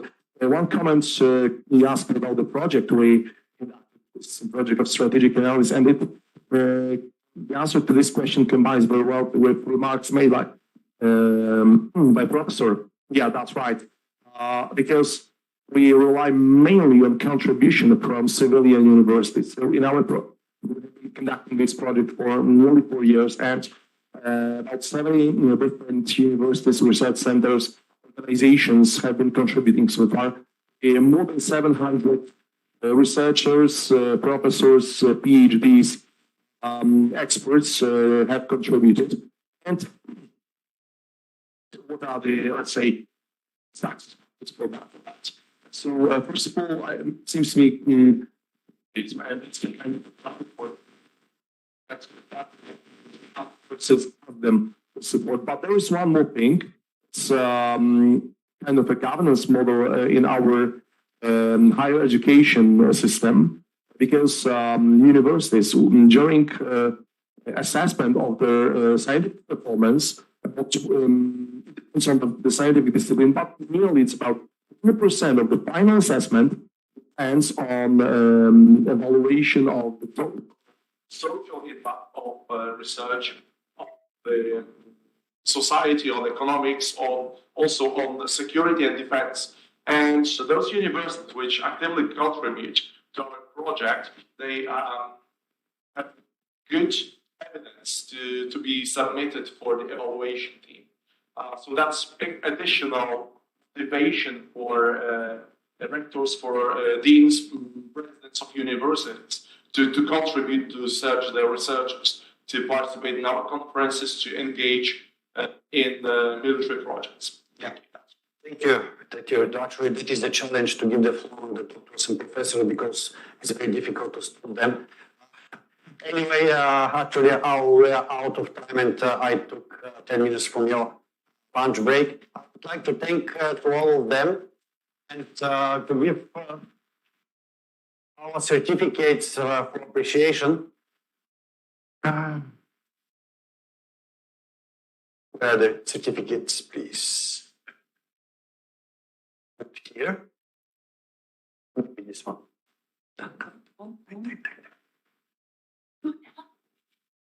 Yes.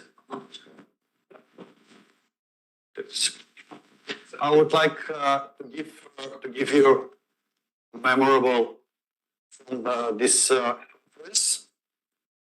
First, to General Stoikov, of course. Thank you very much.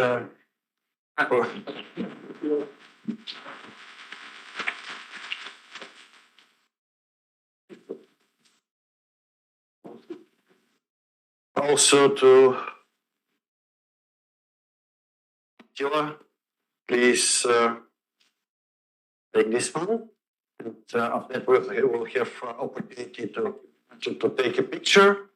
And we should make a colonel wish, please. Thank you very much. Thank you. And for Professor Shalanov. Thank you very much, Professor. Thank you very much. And I will not miss Her Excellence Ambassador Zetsku. Please to give her all the best. Thank you. All the best. Thank you very much for your support. With this one, I would like to make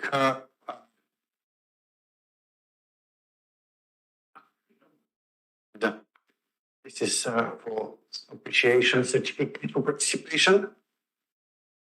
Professor Shalanov, please your certificate.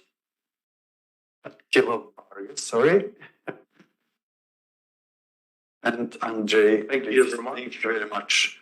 And Alexander Gresco, may we take one photo with your certificates over here? Please come with us.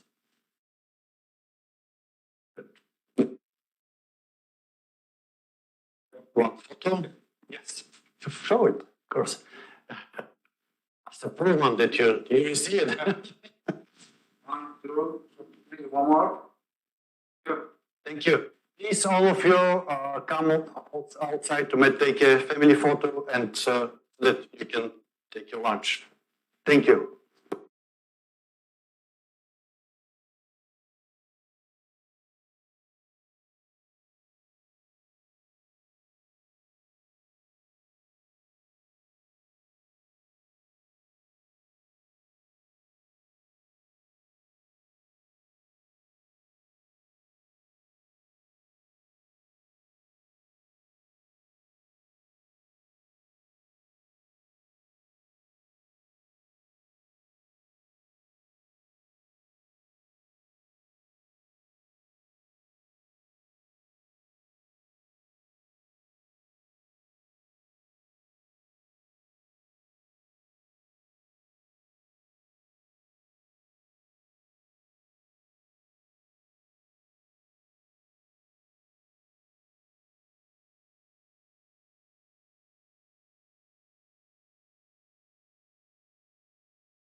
Thank you very much for being on time. It's 2 p.m. and it's time to start.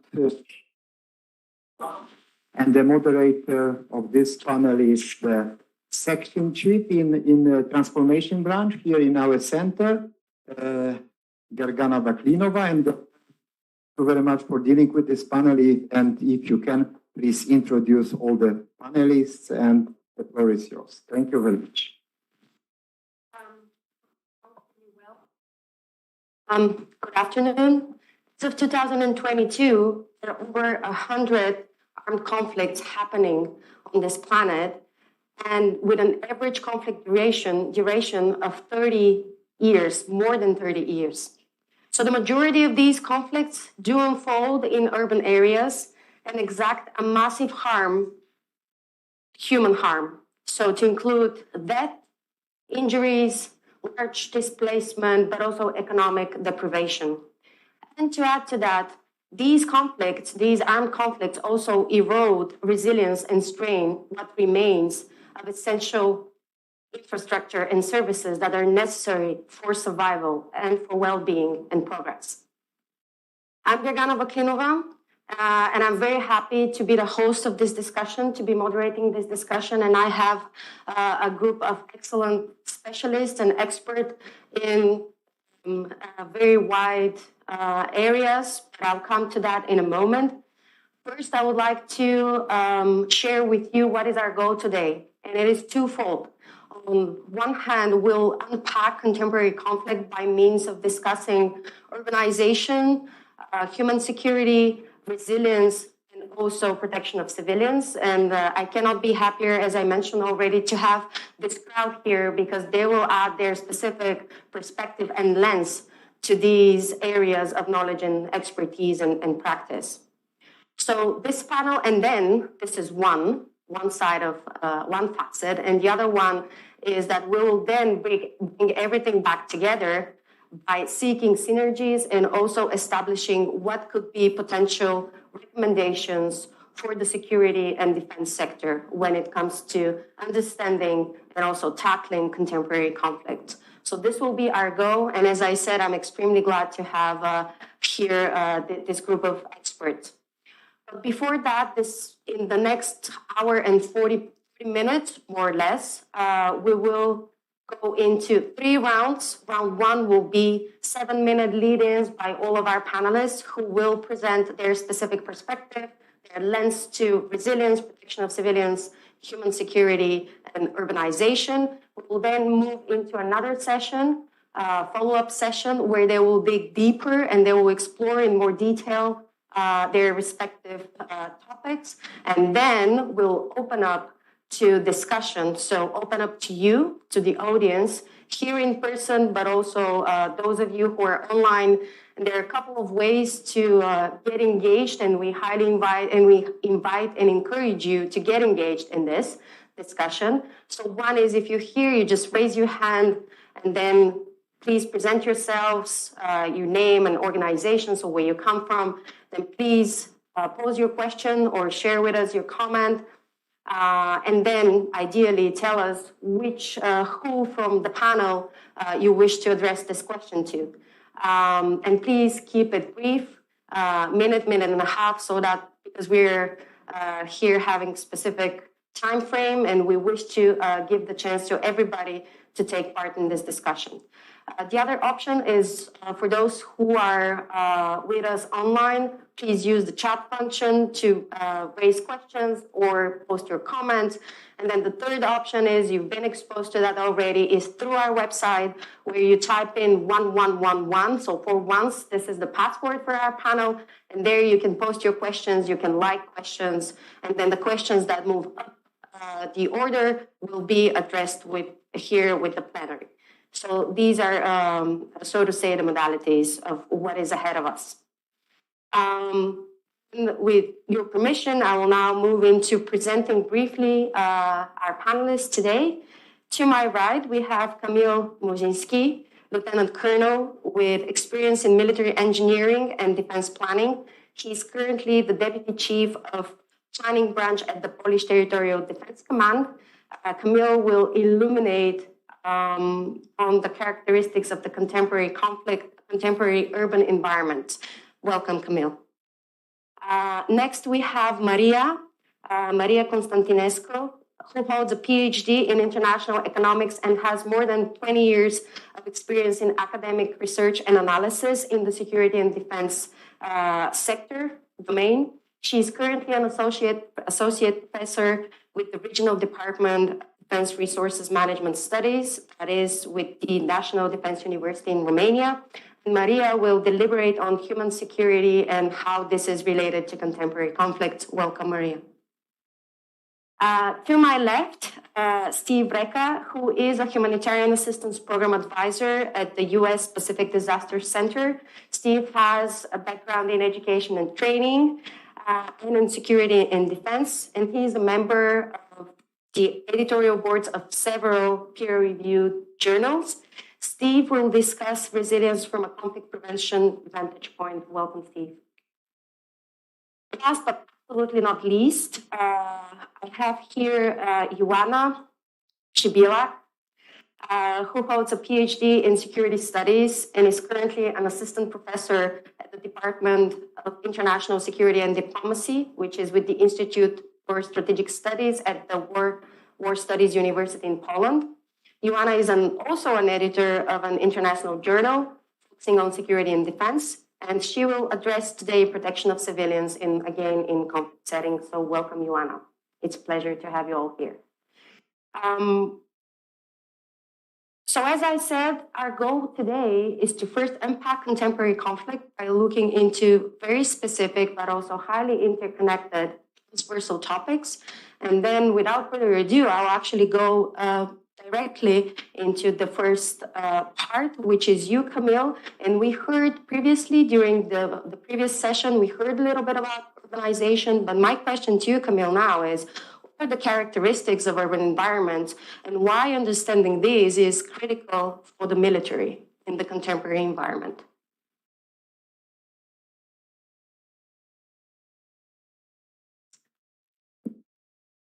What's the characteristic for the what's the characteristic of the urban areas?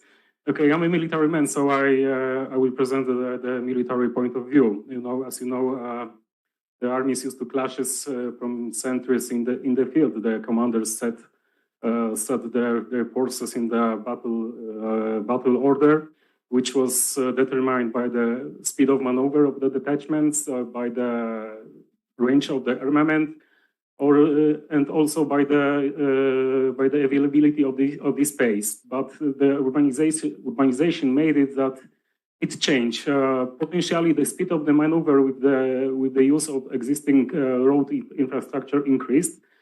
But in fact, the urbanization, the villages, towns, cities sprang like a bench,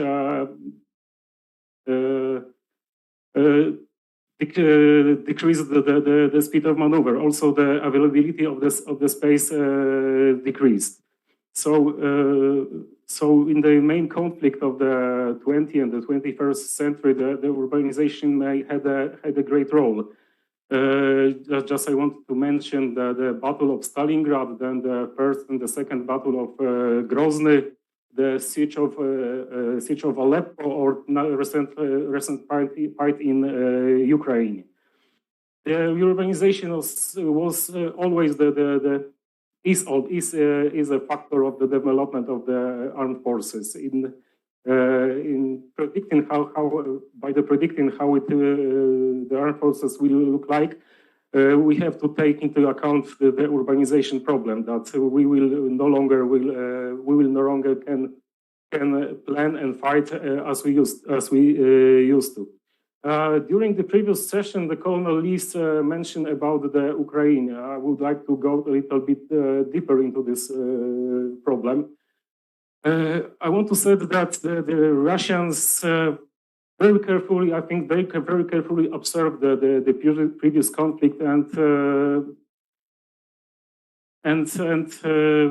prepared their doctrines. I think they are fully aware before they attack Ukraine. They were fully aware of their shortages, that they are short of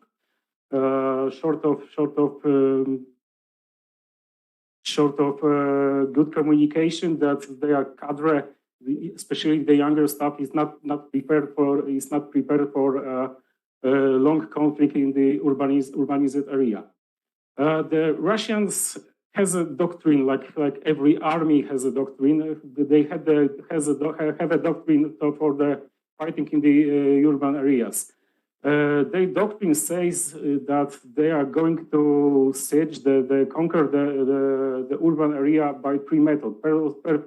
First one is by march, and the second one is by assault. It means they find the defense position and will try to destroy it by the artillery fire and the airstrike. And the third method is the combination of two previous.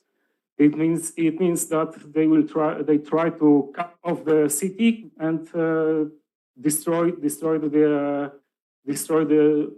founded defense position by the artillery. And they prefer the third method, the combination of the march and assault. But they were forced to give up to use another one method known from the Second War and from the war in Chechnya in 1994. The method they used was to totally kill the city, to raise the city to the ground by assaulting the position of Ukrainians. This method won't, in my opinion, this method won't be effective because they are very short. They are very short of supply and very short of troops available to be deployed. I just want to move to the problem of the urbanization. I just wanted to move to the problem of the urbanization and skip to the problem of civilians during the military conflicts. You know, the urban areas, the towns and the cities were always seen as a place where the culture, the participation in trade is more available. But on the other side, the urbanized areas were used as a strongholds, as a defense position. Both function of the urban areas has some result for the civil population, has some threats for the civil population. First, the large population means lack of food, lack of water, the pandemic threat, crime, and so on. I will call it a natural problem of the urban areas, natural problem of the cities. And the second threat comes from the war. It could be that from the shellings, rapes, and so on. We cannot avoid these results. As I said, part of them are natural, but we cannot avoid the military fully avoid these military threats. I mean, there are two approaches to this problem, to how to avoid this. First of all, it's known from the history not to defend the city. As Paris during the Second War, it was declared as an open city. The Frenchmen decided not to defend it. And the second method, the second approach, is to move the defense as far from the city center as possible, to build the infrastructure, to build the surrounding villages, town around the big city to prevent the center from the destruction. And and this happened. I think this happened in Ukraine in the siege of Kiev. Everything was prepared by the authorities, by the society. Kiev was not defended by the army, but the armed forces. Of course, they were present. There was territorial defense. There were operational forces. Everything was prepared. But the Kiev was defended by the infrastructure, by the surrounding infrastructure. The Battle of Kiev ended in the suburbs, in Irpin, in Bucha, and the other towns and villages. It could happen only because of the preparation of the whole governmental approach to this problem and the whole society approach to this problem. To sum up, I would like to say a few words about the Polish approach and the Polish experiences. The resilience appeared in the Polish discussion just about a year, maybe 2 years ago. I don't remember actually. But I don't want to say about the resilience. It's a topic of the discussion now in Poland. I would like to say a few words about building the defense infrastructure in Poland. I mean, we have ideas how to remove the potential fight, the potential defense out of the city. We have idea of it's been called new suburbs of Warsaw.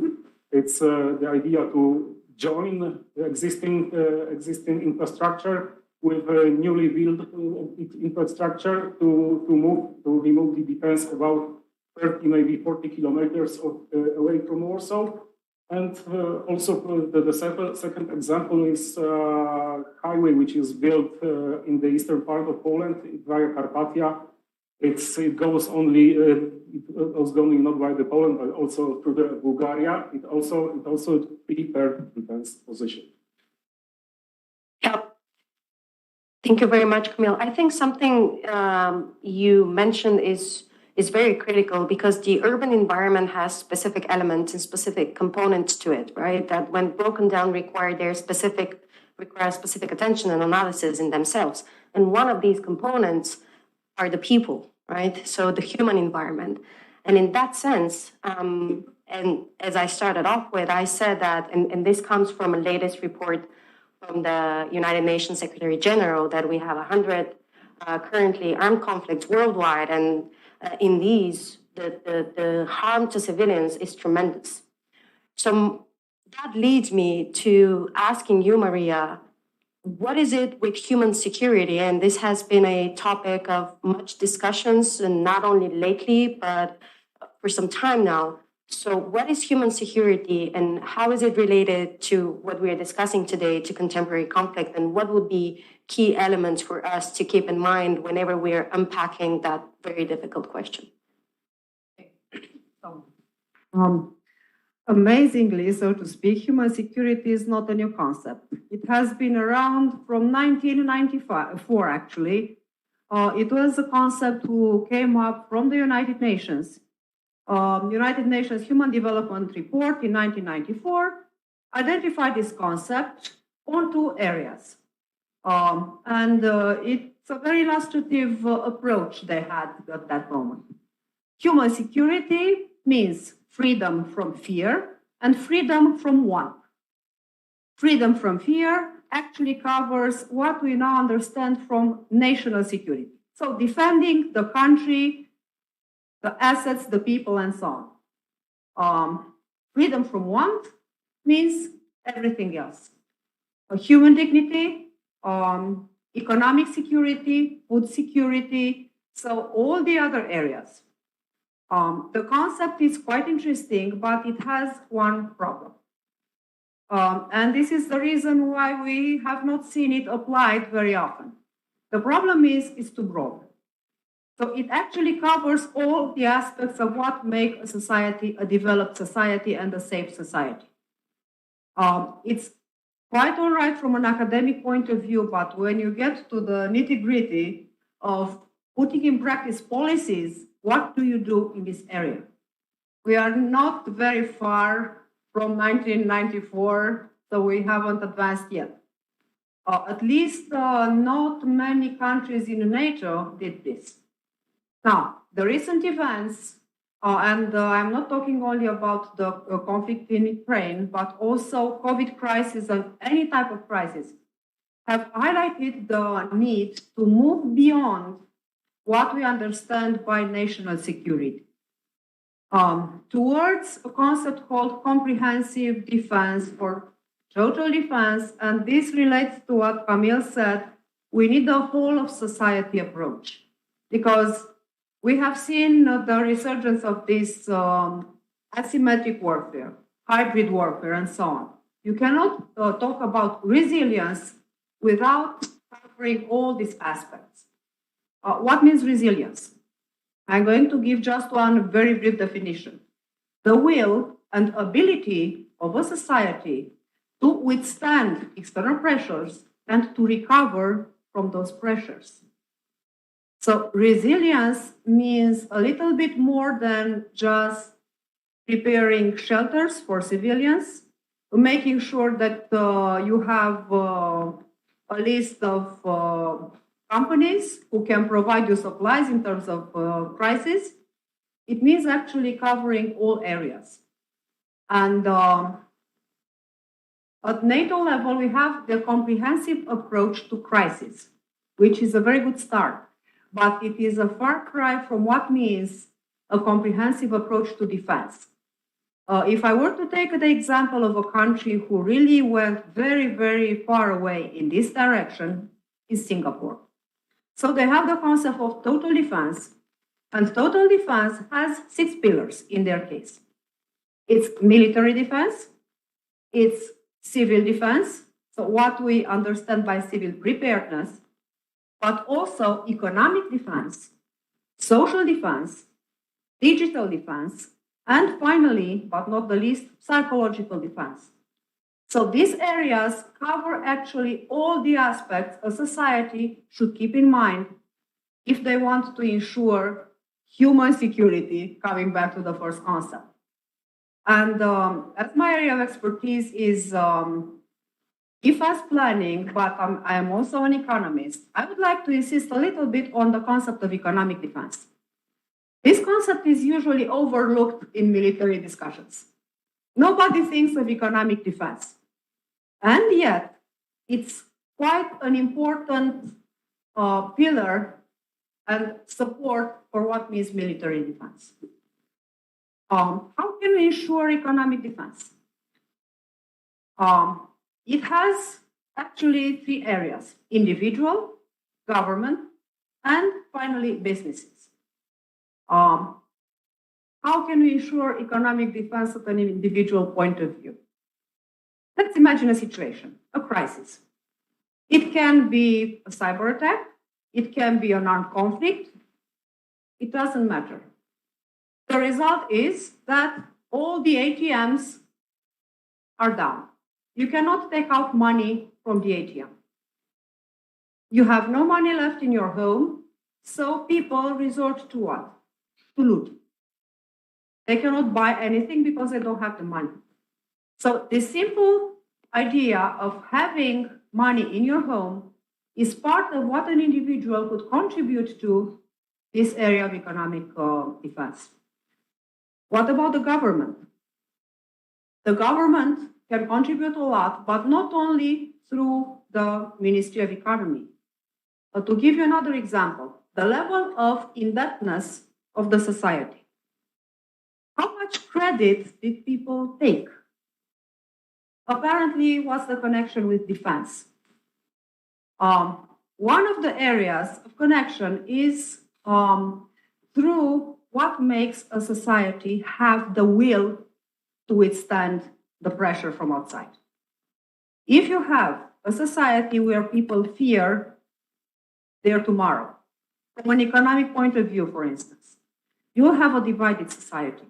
So the level of indebtedness of the society will have a direct impact on what will happen in the case of a conflict or a crisis.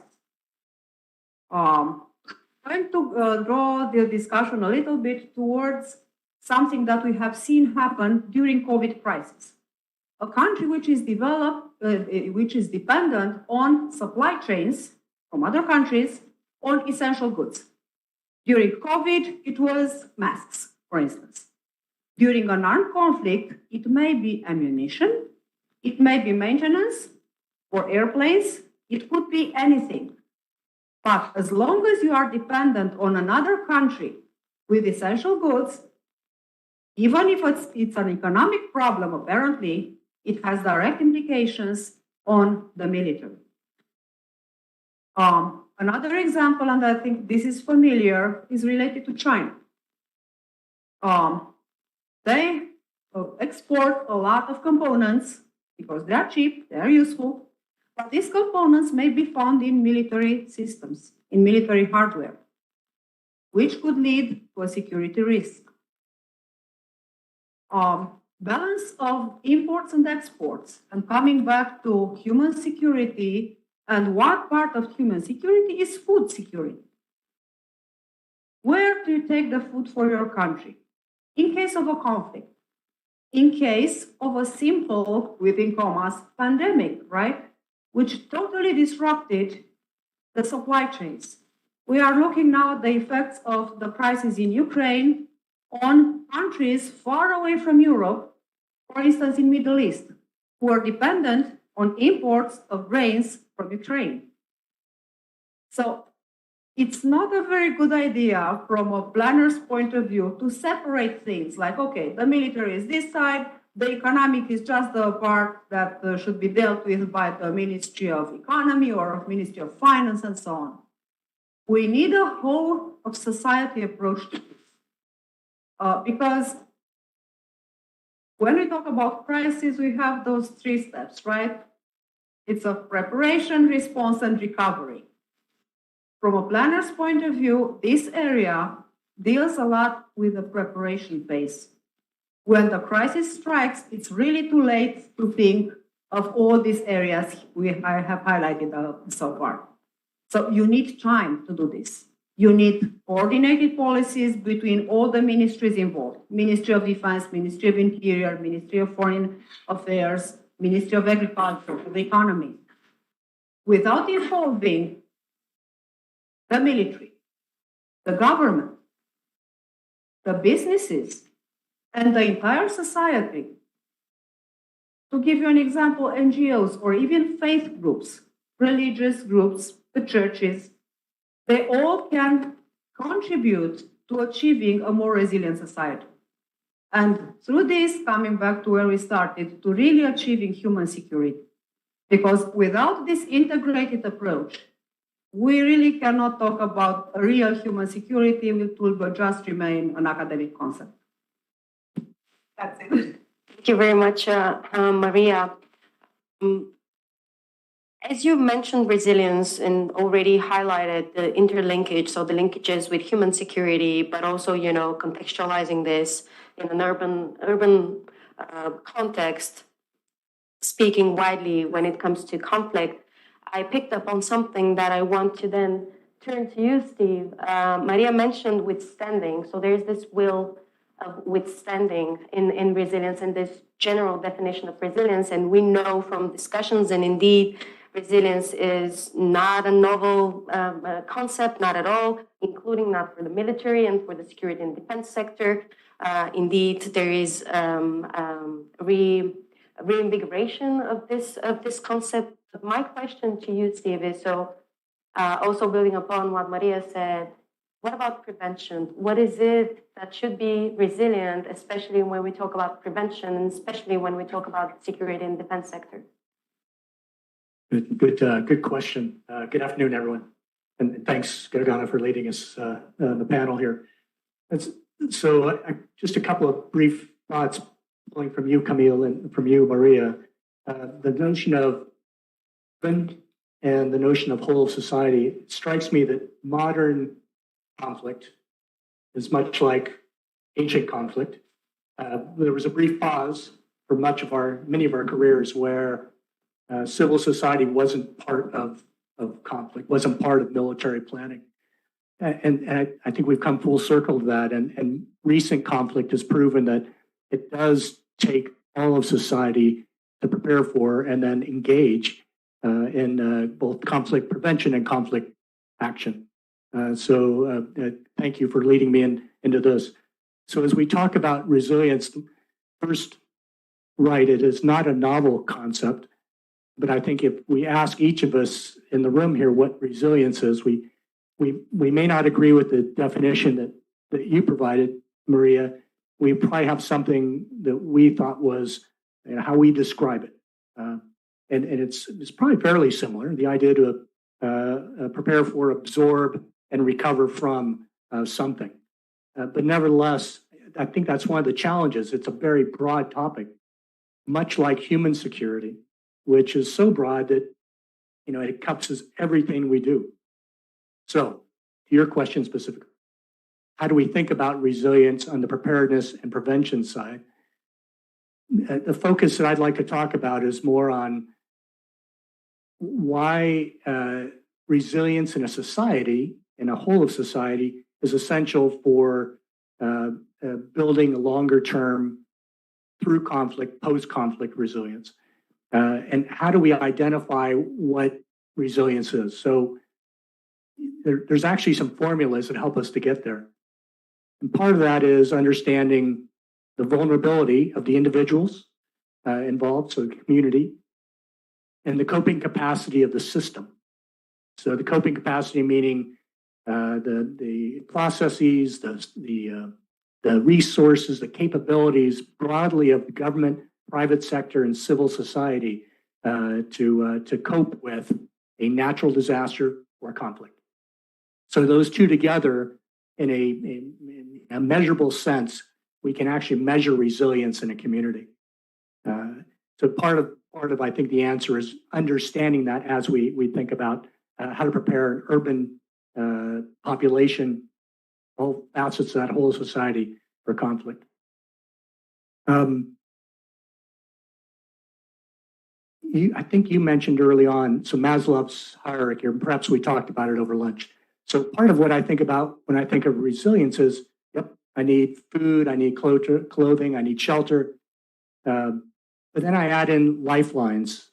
So I need access to transportation, communications, and energy as well. So that combination enables me to think more specifically about how to prepare my community, my whole community, to be resilient. So I'm in my short remarks here, and I look forward to the questions, subsequent pieces as we get into more detail. I want to describe beyond resilience what potential disruptors may be. Some of these are actual and current or recent past, and some are likely to be future. So first, COVID was a disruptor. Biohazards generally, biomedical hazards generally, those threats are disruptors. I think even though we knew that a pandemic was possible, that certainly disrupted individually our lives and our system. So think about, again, individual vulnerability and coping capacity. The second, and we spent a fair amount of time in the morning panel talking about migration. Migration as a disruptor, especially in an urban environment where migration tends to go from rural to urban still, or from other urban areas that have had conflict or a variety of situations. But migration based on economic reasons, conflict, and climate. So climate migration is something, again, while we think climate change impacts, one of those larger impacts will be mass migration, likely. That's what the forecast is for. So COVID or a pandemic or a biomedical threat, migration. The third is climate more broadly. Just changes in climate and how that may disrupt how we live, function, and therefore our vulnerability and our system's coping capacity. Things like changes in pathogen direction and quantity, the quality of the pathogens. So what additional diseases might we face? Might we have more mosquitoes this summer in Sofia, for example? But also issues of food and water supply, how that might change. And the fourth area, and then I'll leave us with, is technology as a disruptor. I think we appreciate that, and especially on the military side, we think of advanced technologies, military, how that changes conflict, but think of how it changes the impact broadly on the whole of society. And most recently, and this is, we are all learning about it kind of as we feel our way, artificial intelligence and what that might mean, right? Talk about a major disruptor. If we look back to the late 1940s, 1950s, the advent of atomic and the nuclear weapons, a major disruptor in how we thought about security, artificial intelligence, other technologies that we are not yet aware of, potential again to be disruptive of how we think about resilience. So with that, thank you very much. I hope you can hear me back.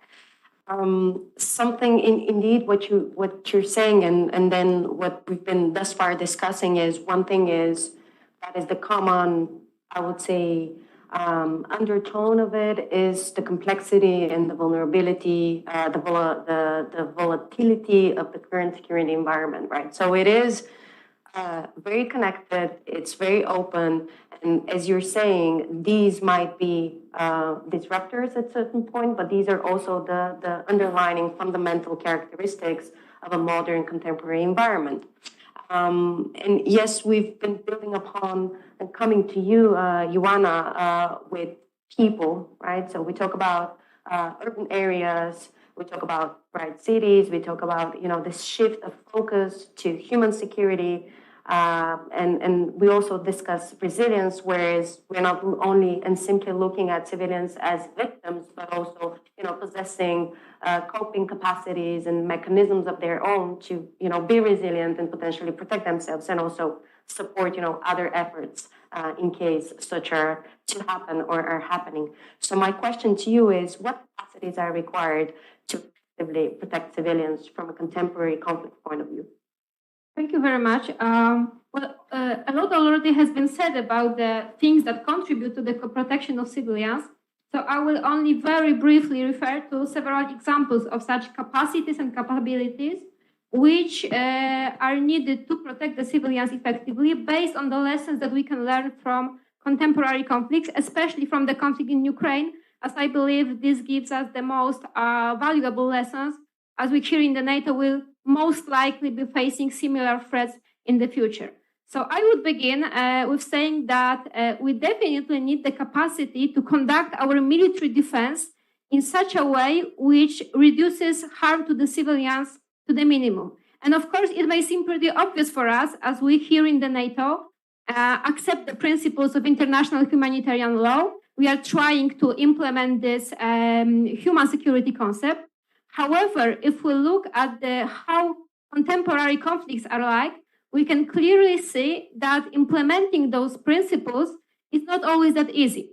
For example, if the enemy forces are occupying a specific city and they are basically keeping hostage the civilians in order to put pressure on the policymakers, in order to create moral dilemmas for the defending forces, because they simply know that the civilians are in the city, and it's a huge, huge challenge for the armed forces, including our forces in the NATO, to conduct military defense in such environment, especially if we talk about large cities.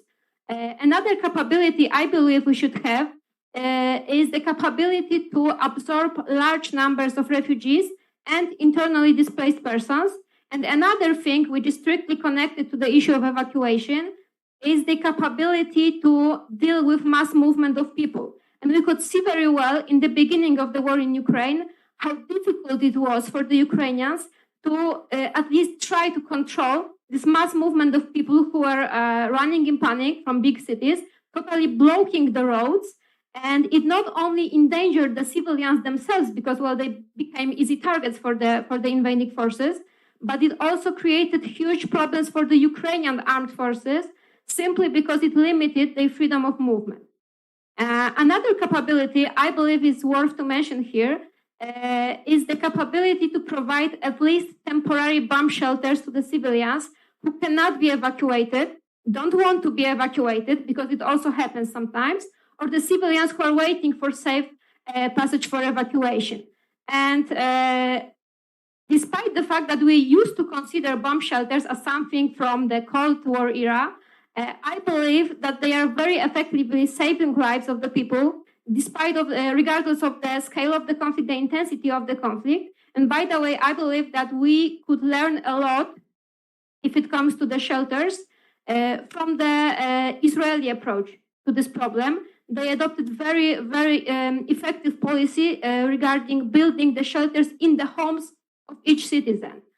So if you are interested in that issue, we can discuss it during the Q&A session as well. Another capability, which is also worth to mention here, is the capability to create public warning systems, which basically help us to use the shelters that we have. The civilians need to know when to go to the shelter, that they need to react properly to the warnings coming from such systems.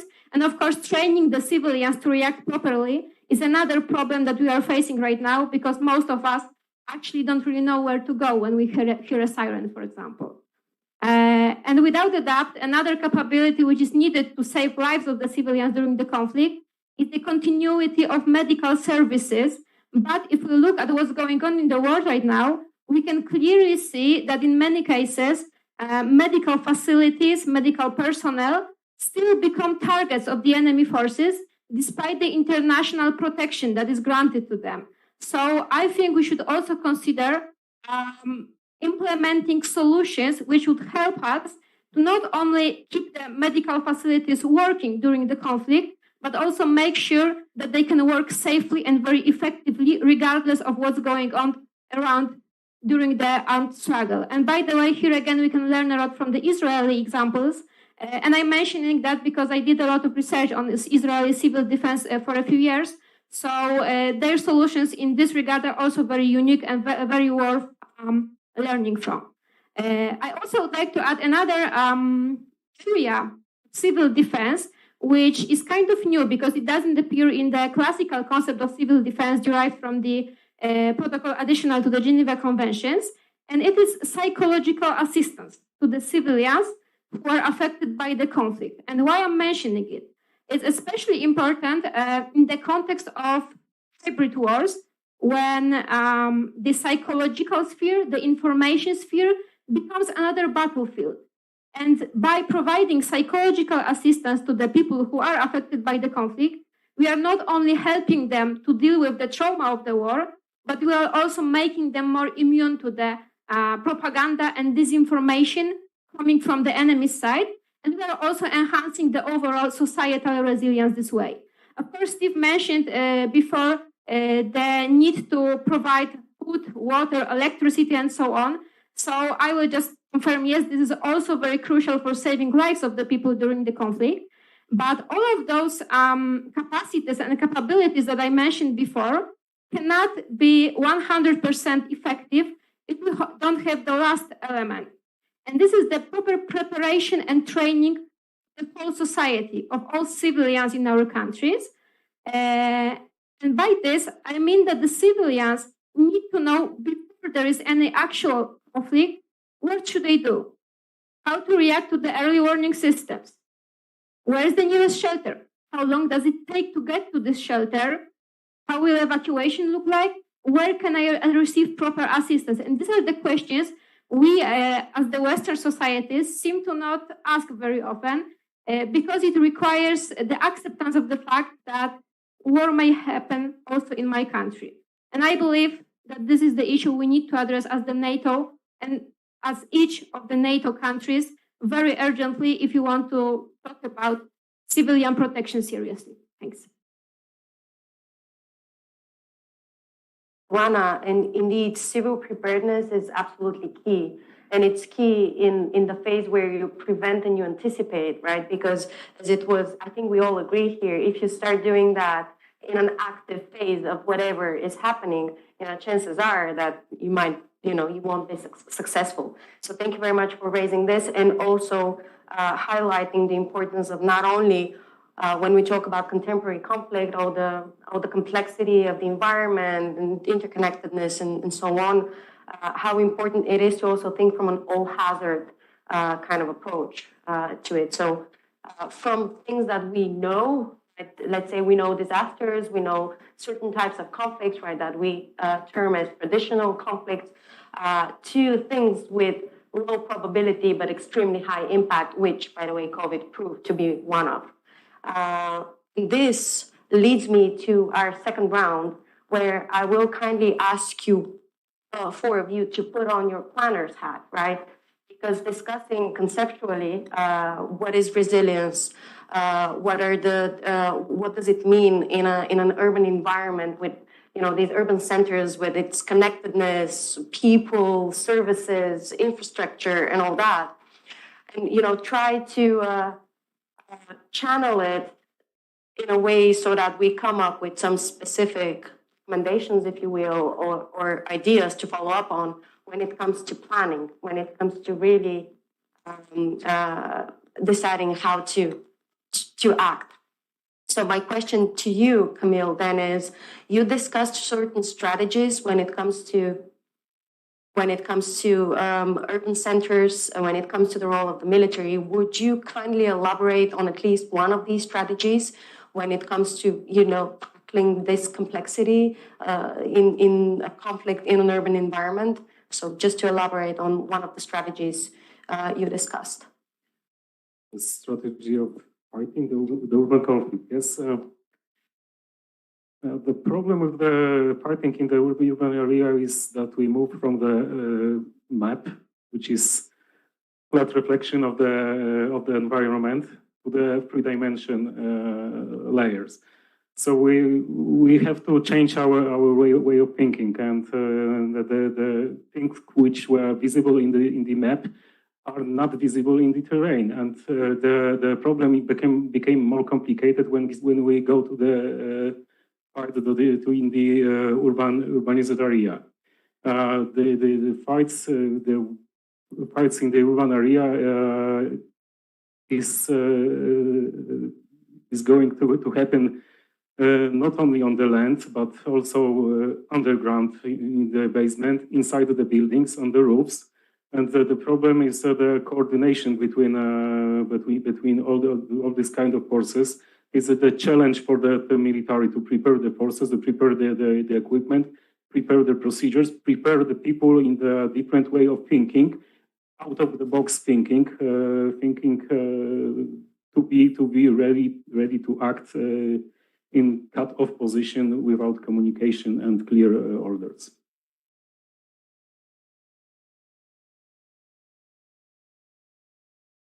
Camille, what you're saying indeed is very key, education and training. So what Ioana also mentioned, this preparedness, because very often discussions focus on recovery, focus on the active response phase when we talk about resilience, for instance, but also about protection of civilians. So this is already an active phase. So indeed, shifting the focus a little bit or placing it more on the prevention side and the anticipation side and phase of it is absolutely key. So thank you for mentioning how key it is.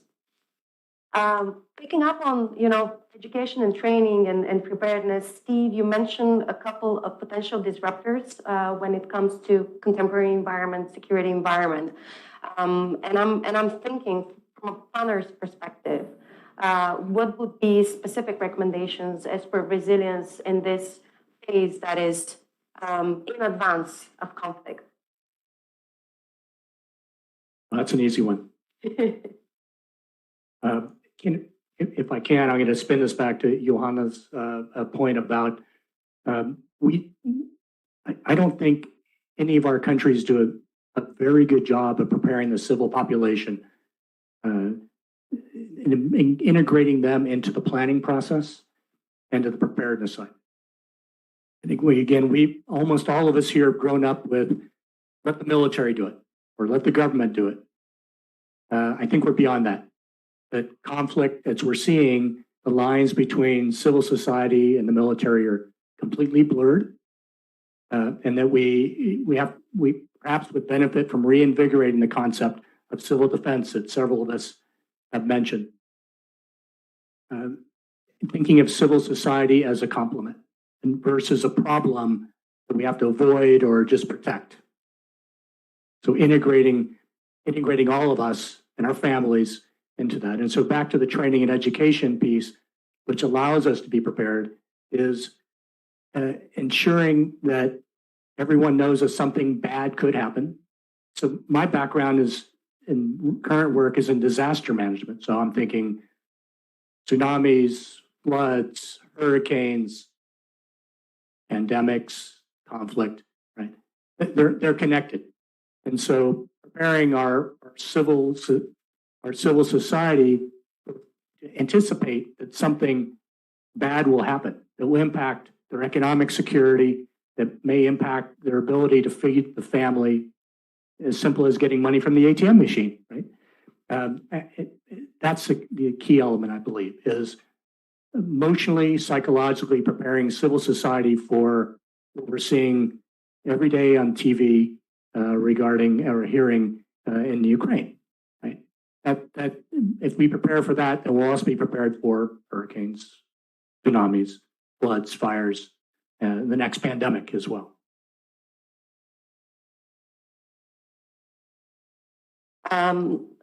Just immediately. So how can we make sure that we prepare for this all hazard approach, right? All risks, all threats, very expensive, I imagine. And resilience, yes, there is, when we talk about resilience, it is about being prepared for basically everything and anything, including things that what was it, the unknowns, something like that, which in itself is it sounds a little bit strange, but, it gives this idea that you have to be prepared about everything. So how about, efficiency? How about limited resources of all kinds? So how do we reconcile that with clearly the need to be prepared? Another easy question. Maria led off her comments by saying that human security was a broad topic and too difficult for us to actually, in NATO, to impact in a significant way, I think. But the concept is a strong one. It's a good one, right? And so that gets to your question: is we don't develop individual or community or national annexes for every hazard event, every threat event, but rather we build the emotional. This is one person's thinking on it. We build the emotional and psychological resilience, knowing that you may be robbed at some point. Your car may be stolen. There may be a cyber security event where your personal account is hacked and you lose your finances. Or you may be in conflict, or you may be in a major event like a pandemic or a tropical cyclone. And so just knowing that not everything will work out every day allows us to build strength and preparedness as individuals. And to me, that's the key to human security, is knowing that something bad will happen, being part of the solution, and therefore preparing for it. That's at an individual level, but if you take that as an integrated approach, then there's some value.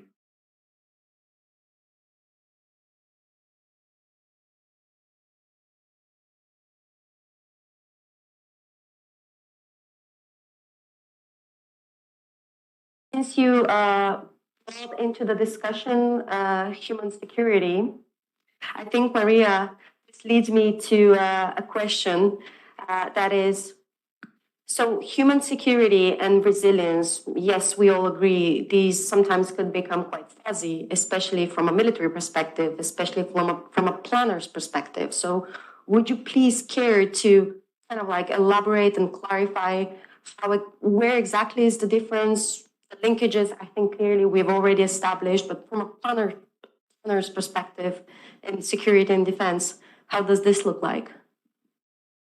Okay, so to build up on what Steve was saying before, yes, it is a matter of efficiency and effectiveness, but the key in planning, it doesn't mean that you have to plan for everything and to put their money and resources for everything. That's not the point of planning. The point of planning is to provide you a framework. And interestingly, NSHQ, so NATO Special Operations Headquarters, issued a document called Comprehensive Defense Handbook. And in this handbook, they identify three main areas where the society can impact the concept of comprehensive defense.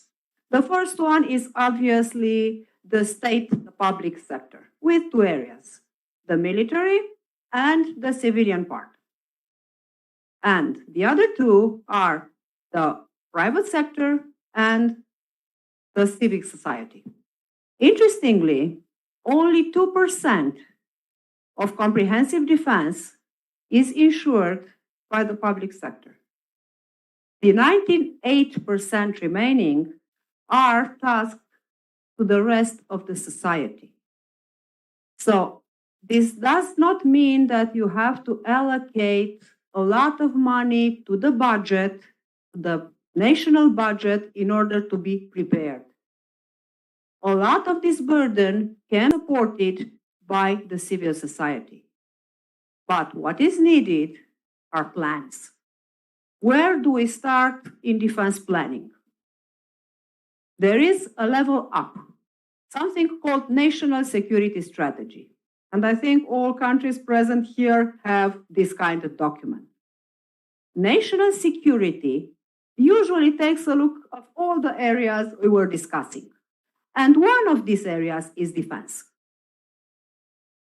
Ideally, in my planner's dreams, let's say, the Ministry of Defense will go on with their national military strategy. The Ministry of Transportation will go on with their transportation strategy, Ministry of Agriculture, their agricultural strategy, and so on. And you have correlated plans on what to do and how to develop your society. To pick up on what Steve said, I'm going to give you an example. You have an issue, maybe COVID, maybe a conflict. You need to ensure the health support. How can you do that?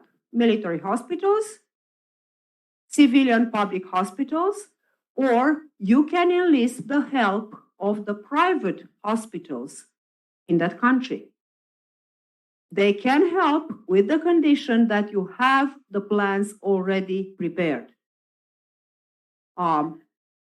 A vulnerability, also related to what Steve said in the Maslow's pyramid. Energy or water. Is it wise for a country to privatize its water companies? Are you sure who exactly will buy your water company? Is it wise to privatize your gas sector?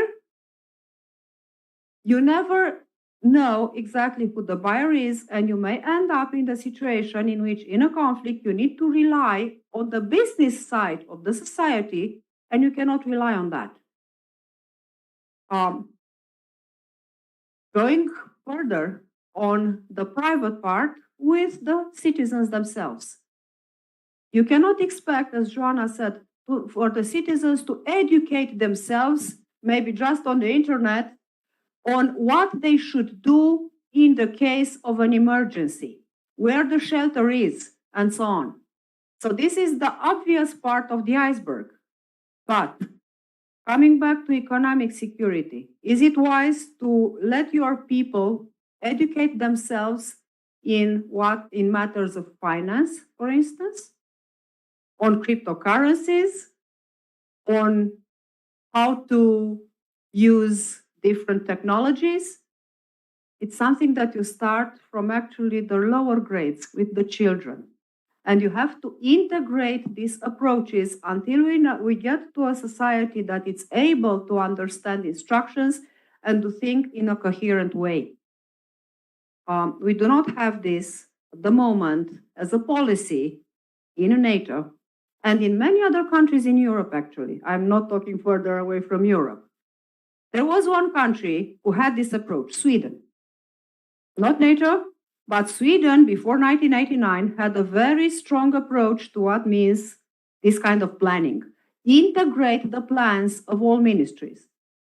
After 1989, they kind of said, okay, it's not the case anymore.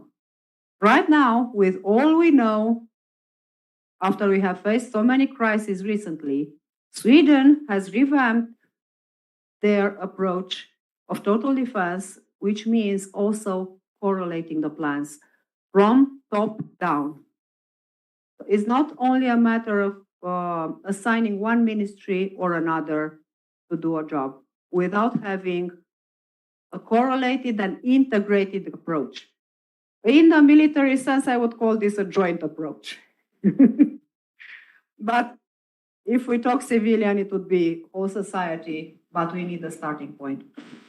In planning, the most important thing is to decide what you want. Where do you want to go? And from that point on, you get down to making plans. But you have to decide where you want to go and to be aware that bad things can happen. Yeah. Not just pray or expect, oh, nothing will happen to us, everything will be okay. No, just to establish very clearly your vision. Thank you. Thank you very much, Maria. Just to add to that, where you are, where you want to go, when and how to get there, because too little, too late, right, might also not be exactly what we're aiming at. Thank you very much, Maria. You've mentioned something very important, and I think all of us, again, these are all different topics, but they're so closely interrelated and intertwined that it's really like, when we're talking about human security, it's absolutely impossible not to consider resilience, and it will be not a very wise thing to do, even if. But also now this leads me to protection and protection of civilians. As Ioana, you specifically highlighted something there that really stuck with me, and that's evacuation. So I was wondering whether you would wish to elaborate a little bit more on what would be strategies, to perform effective and efficient evacuations, and that also includes informing timely, transparently, and clearly the population what's coming up. So, Ioana, over to you. Okay, so I think that the biggest challenge in preparing evacuation of civilians is the fact that we can never fully predict what the enemy will try to do with our civilians. Whether the enemy will choose the strategy of keeping the civilians hostage in the cities and using them, for example, as human shields so that we cannot recapture this territory, or maybe will the enemy rather choose the strategy of forcing totally chaotic evacuation of the civilians deliberately so that they disrupt our whole country's public system, they block the roads, they involve a lot of public services to manage this situation. So these are two very different strategies which require different approach to evacuation. Because if we know or at least predict that the enemies will try to force this kind of chaotic evacuation of our people, maybe we should focus more on providing shelters. Maybe we should focus more on providing organized evacuation prior to the main, military activities of the conflict, so that the people are safe before the war actually starts. And if we know that the enemy will try to keep the civilians hostage, maybe that's the situation when we can also think about the providing food, water, electricity for them, because it's not that easy when the enemy is controlling some kind of territory. And we could see that very well in eastern Ukraine last year and this year, when the Ukrainian government had to ask the civilians to evacuate on their own because they were trapped in many parts of the Donbas region, for example, and the Ukrainian government couldn't provide food, electricity, or heating during the winter, so they had to ask the civilians to leave this part of Ukraine when they can, because after that, after the military activities are going on, the government wouldn't be able to provide any help for them at all. So this is a very difficult situation indeed. Another challenge that we have to face when we are planning evacuation is the fact that many people simply don't want to evacuate. And it's a huge, huge problem, especially if it comes to the most vulnerable ones, like the elderly people who never had the chance to travel abroad, those who are very old and not very mobile. They simply prefer to stay where they are. And it still makes us, as the public sector, as the state, responsible for providing basic needs for those people, even though they chose to stay in this part of the country which is affected by the war. Another problem which we also have to face when we are planning effective evacuation is the proper reception of those people. And by this, I mean both reception in the country which is affected by the conflict. And by the way, I think that Ukraine is doing pretty well on that, but they are doing pretty well because they received a lot of help from abroad. So we also need to plan how to use the resources coming from the outside of the country, from the international humanitarian organizations, from our partner countries, effectively if there is a conflict. And another thing, of course, which also I think is worth mentioning here, is the effective use of the potential that the civil society gives to us. And we could see a great example of this civil society working in practice, which fits very well in the context of this concept of whole of society approach that you mentioned before. In Poland last year, when the large number of Ukrainian refugees arrived to our country, and we could see the volunteers, the organizations that normally don't even work with the issue of refugees at all, actually helping to absorb those large numbers of refugees from Ukraine. But it was not very well coordinated in the beginning, simply because in our planning process, we haven't planned to use those resources from the civil society. So that's the last part I would like to add here, that we also need to consider how huge potential we have in our democratic societies, which want to contribute to the security of our state and the security of civilians during the conflict, but we need to plan in advance how to use them.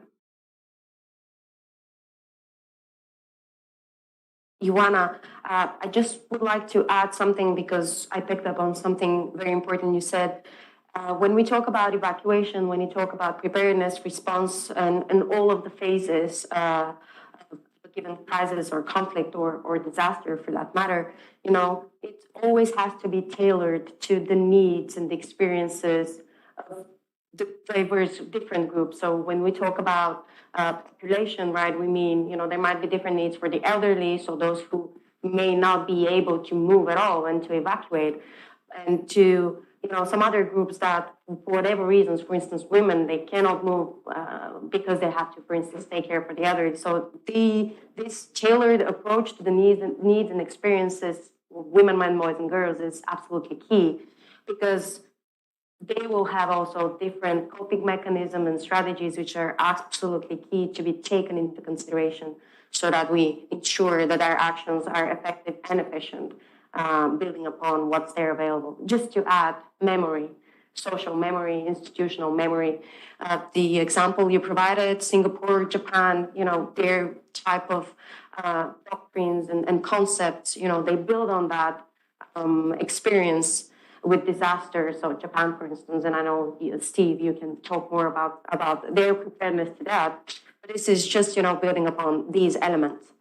And this, if anybody wants to add something more, because if not, this concludes our second round, and now we'll open up the floor to the audience and see if there are any questions and comments. And again, we encourage you to get engaged and involved in our discussion.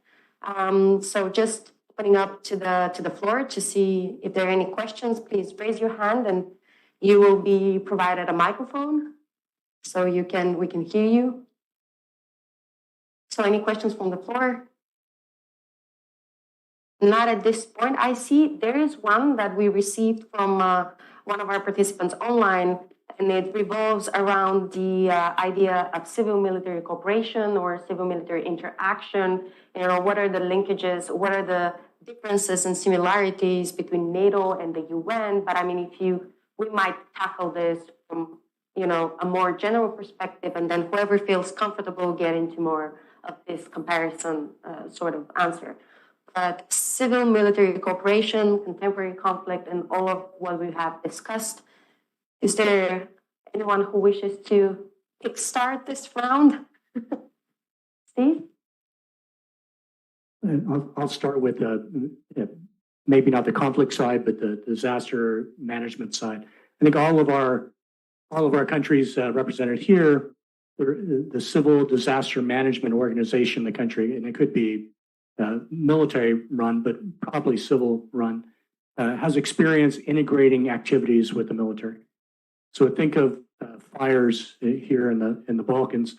There is a military component to that, as well as a civil component. So we are not. This is not new. It just perhaps we need to think about it more broadly in terms of how we continue to build a plan, train to it, exercise the plan, reinvigorating that civil defense concept, but starting with the plan. We have to start with a plan, but we can't stop there. That's where the exercising comes in to build and that's where the resilience comes in, I think, is that if we train and we exercise, we practice, right? This is what our kids do in school. It's what we do the military does, and it's what we do in both for conflict and for natural disasters. Is that we practice it so that we're not surprised. It doesn't mean we answer all the questions. That's not what the plan is. It's a framework, but it gets us to the point where we can respond and adjust, adapt more quickly, and that's what we're hoping for. So that civil-military integration exists already, and even in countries where we haven't had conflict, because we have flooding every year, we have fires every year, and that integration, that activity happens already. Much, Steve. I'll have a follow-up on military and humanitarian assistance, because this is usually a very sensitive discussion, when the military or militaries are involved in such response in humanitarian assistance, but we'll keep that, we'll park it for the time being and come back to it. Maria, please, go ahead. Okay, so I would just like to extend a little bit the answer. We cannot work separately, and NATO clearly acknowledged the need to have this its CIMIC role adapted, and we have this comprehensive approach to crisis in NATO, where NATO acknowledges that military alone is not enough. You need the cooperation with civilians, be it NGOs, other kind of groups, civilian authorities, and so on. So you cannot solve a conflict by military means alone. But we cannot talk about a fusion between these two concepts for the simple reason that UN has a purpose, NATO has a different purpose. So we are talking about two different types of organizations. What can be done is to apply the principle of lessons identified and hopefully learned, because it's not always the same thing. So to come up maybe a common framework, a database where this kind of identified lessons can be recorded and shared, so that maybe common procedures can be built up if it is appropriate to a specific environment. But it cannot be applied to everything that NATO does, and it's difficult to talk about a fusion between these two concepts. Thank you. Very much, Maria. Camille or Ioana, if you wish to. Just a few words about civil and military cooperation. It's of course important, but we have to remember that every state is functioning in preposition during the peace, crisis, and war. During the peace and crisis, we have the plan were prepared, exercised, and so on. But during the war, we have another plan, and the role of the military, the armed forces. You mentioned about the floods, the fire, and so on. And the military, the armed forces can deliver the assistance, but during war, we need the assistance of the civil society. So I think this is a good time for my follow-up, and then Ioana, if you wish to add something. So my follow-up is exactly what you were just saying. So military, how do I put it, assistance and support to humanitarian assistance. So how is that dynamic given the humanitarian principles working? Splendidly. And I mean that. I mean, it's not, you raised the question of, isn't there a tension between civil and the military in a peacetime environment? And there is certainly some potential for that. But in life-saving situations where the military provides a resource and a capability to complement the civilian resources, absolutely essential. And to Camille's point, in wartime, we need to rethink about the civilian population as a resource provider and not, again, as a problem or something we just have to protect. Again, that's the change that I think we're all discussing here is how do we integrate civil society into a conflict environment? It seems very odd, doesn't it? but I think we're seeing the exact reason why that's essential to our planning process. To provoke you. Thanks so much for that. Ioana, if you wish to add something or raise another point at this point, we don't have any further questions, so please feel free to do that. I would like to just add one more thing to the cooperation between the military and the civilian sector in the peacetime, because that's the time when we are preparing for the war, including the preparation of the civilians to react properly to the conflict. And this is the moment when the civilian and military sectors can meet. For example, we have very well trained territorial defense forces in Poland. And the whole concept of this branch of our army is to make them as close to the population as possible. This is the main idea behind this type of armed forces in Poland. So why don't we use the resources provided by the territorial defense forces to train our civilians to react properly during the war? This is one of the things which I believe should be done, and not only in Poland, of course, to use the soldiers who are close to the societies, because they serve in the territorial defense forces, for example, to train our civilians, but not in such a manner like warmongering, that war is coming, we need to train you right now, but make it systematic, make it like maybe visits to school, to give instructions to the students, maybe use the resources provided by the army to give some lectures in the universities. This is what we could use very easily, and I think it's not as expensive as totally new programs of training for the civilians, because we already have people who know what to do during the war. We just need to make sure that they give this knowledge to the civilians. I think we've built a lot of information here. We've provided a lot of information for discussion and for further elaborations. And of course, I wish to have hours on end to keep on going and getting deeper and deeper and exploring further this very broad topic of ours that we had at our hands to tackle. But I turn to the audience to check once more whether there are any. Yes, there is one question. Sir, I think there should be a mic. Yes.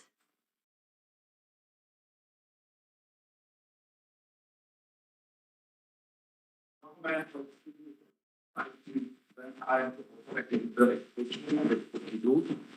have a question concerning civil cooperation in NATO, where the interaction and cooperation as well, probably don't know the difference. From my perspective as a soldier, I see a lot of effort from the military side how to support civil interaction or cooperation.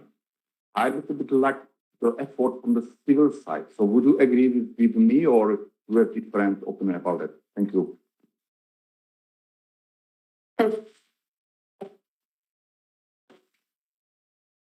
Between both sides. Would we specific? Sorry.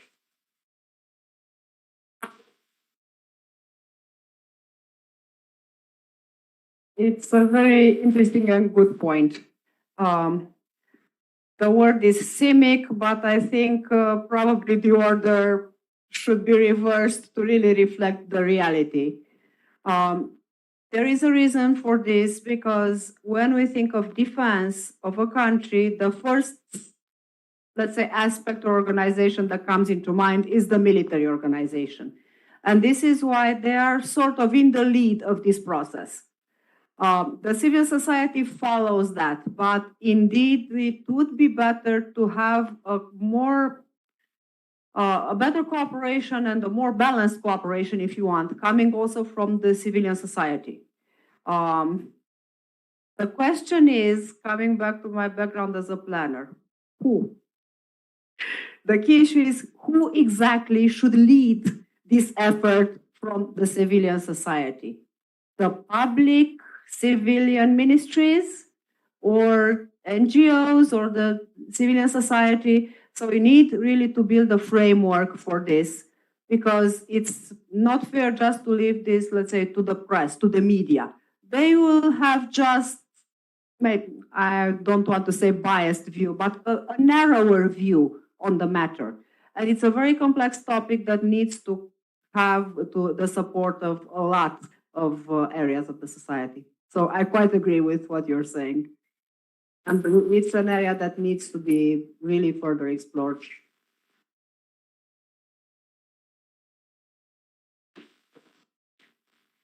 I think 2 points. One is, how do you convince civil authorities and the population that it's in their interest, it's in our interest? And maybe a way to think about that is the point. Second point, which is cybersecurity, right? Maybe.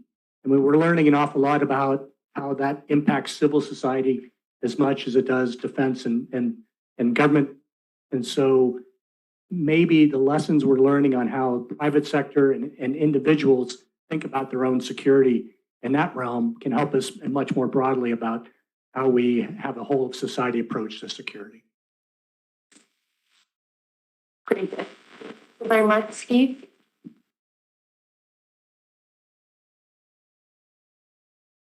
To come. It won't be the answer to the question, but I want to comment it and deliver you my own experiences, of my Polish experiences. Who should go with the initiative? It's a hard because nobody knows. Civilians to the military, military to the civilians. In Poland, we have territorial defense forces, which steps in one leg civilian, the second leg is military. So it was natural for us to take that role, and we did it. We initiated the cooperation with NGOs, with the private sector. We arranged, made some agreement with the private sector. We started to cooperate in training of the people, of the training of the, for example, guards in prison guards, because it's also could be beneficial for us. So just example of Poland, the formation, territorial formation started the cooperation. Verifying that, Camille, Joanna, would you wish to? I would just add one more thing. If we need to ask who should go to who and ask for cooperation, maybe we should ask another question. Why is our military so far from the society that we actually have to ask about something like this? It should be natural for us that the army is here as the representatives of our, society, the whole society, and they are a part of the society. So maybe the solution to this problem is not to find out who is guilty for not asking for cooperation, but to make sure that our army is not something totally separated from the society. And that what you mentioned before, the territorial defense forces in Poland, which are kind of civilian as well, because those people continue regular civilian life and contribute to the army as well, is a good starting point.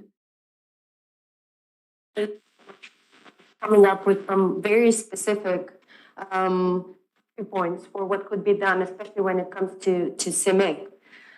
With that, we actually exhausted our third round, which then slowly and sadly, because I very much enjoyed this, leads us to the closing part of our panel, for which I kindly ask you, in the reverse order now, to 1 minute summarize your key takeaways from today's discussion.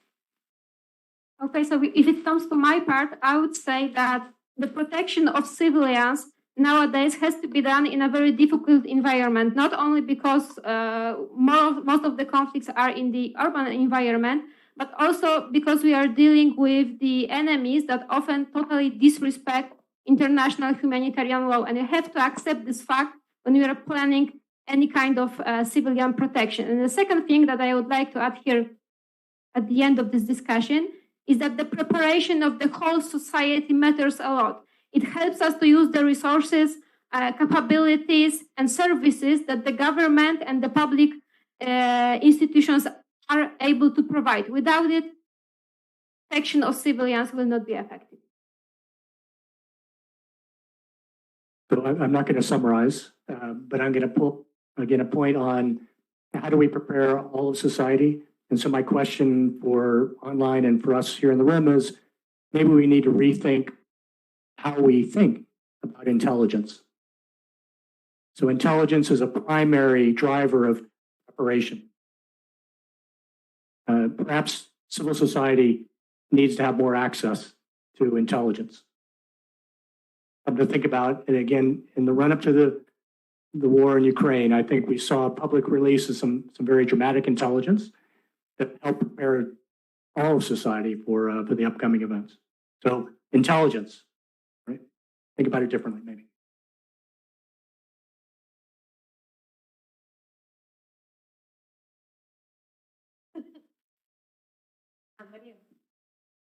I don't think I'm saying something terribly new, probably in a different way. We may think of total defense. Maybe it would be better to think of total security in the sense that the military and the civil society are not different. They are not separated. The military come from the society. They are the reflection of the society, and they just have one job to do. Other members of the society have other jobs to do. And we cannot work without each other. In conflict, in crisis, or in day-to-day life.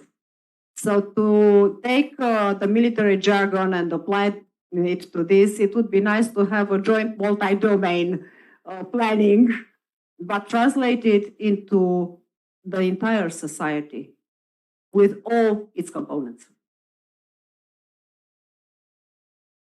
Yes, to sum up, I would like to say that urbanization is the fact, and we cannot discuss with this, and it will have a great impact for the military. The urbanization, the urban areas means the city, the objective infrastructure, and the people inside. And the people inside, and these people, this society must be resilient to support the army during the conflict. Thank you. A word on my part, say that in a way unpack contemporary conflict by looking into the complexity, but also the interconnectedness of an environment based on of today's security environment, and we specifically went into discussing human security, reflecting also the changes that are happening in the environment, but also resilience, so that we build upon the idea that, you know, there are certain capacities. Yes, there are vulnerabilities. There are also capacities that are there to be really further explored and studied, you know, including further use, if you will, the interaction between when civilians have military and vice versa. We also went into discussion of sexual surveillance, continues to be all of the some that I hope is currently happening previous stuff.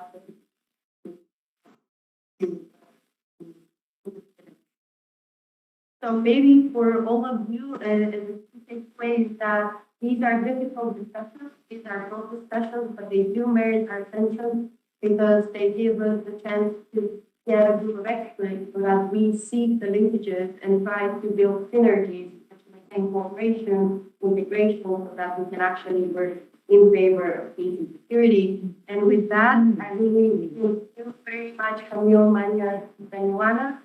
And I think to those here present at Cmdr Coe and also those listening in over WebEx. And with this, see you next time. Thank you, everybody, very much.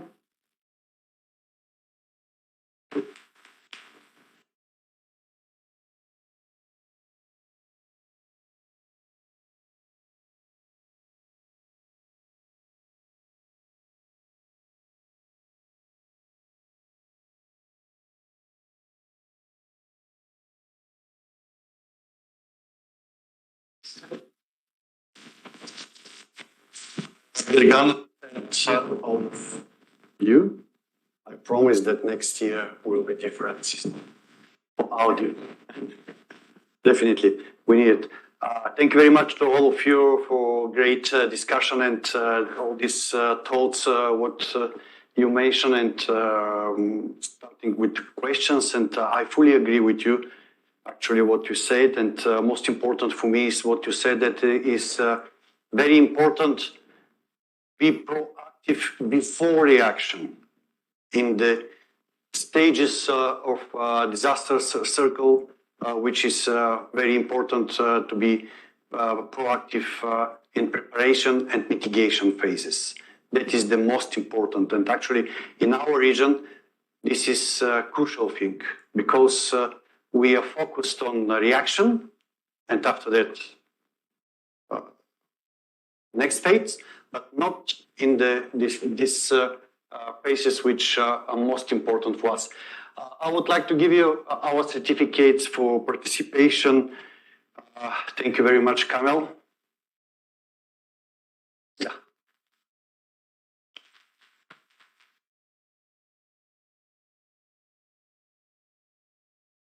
Thank you very much, Maria. Thank you very much.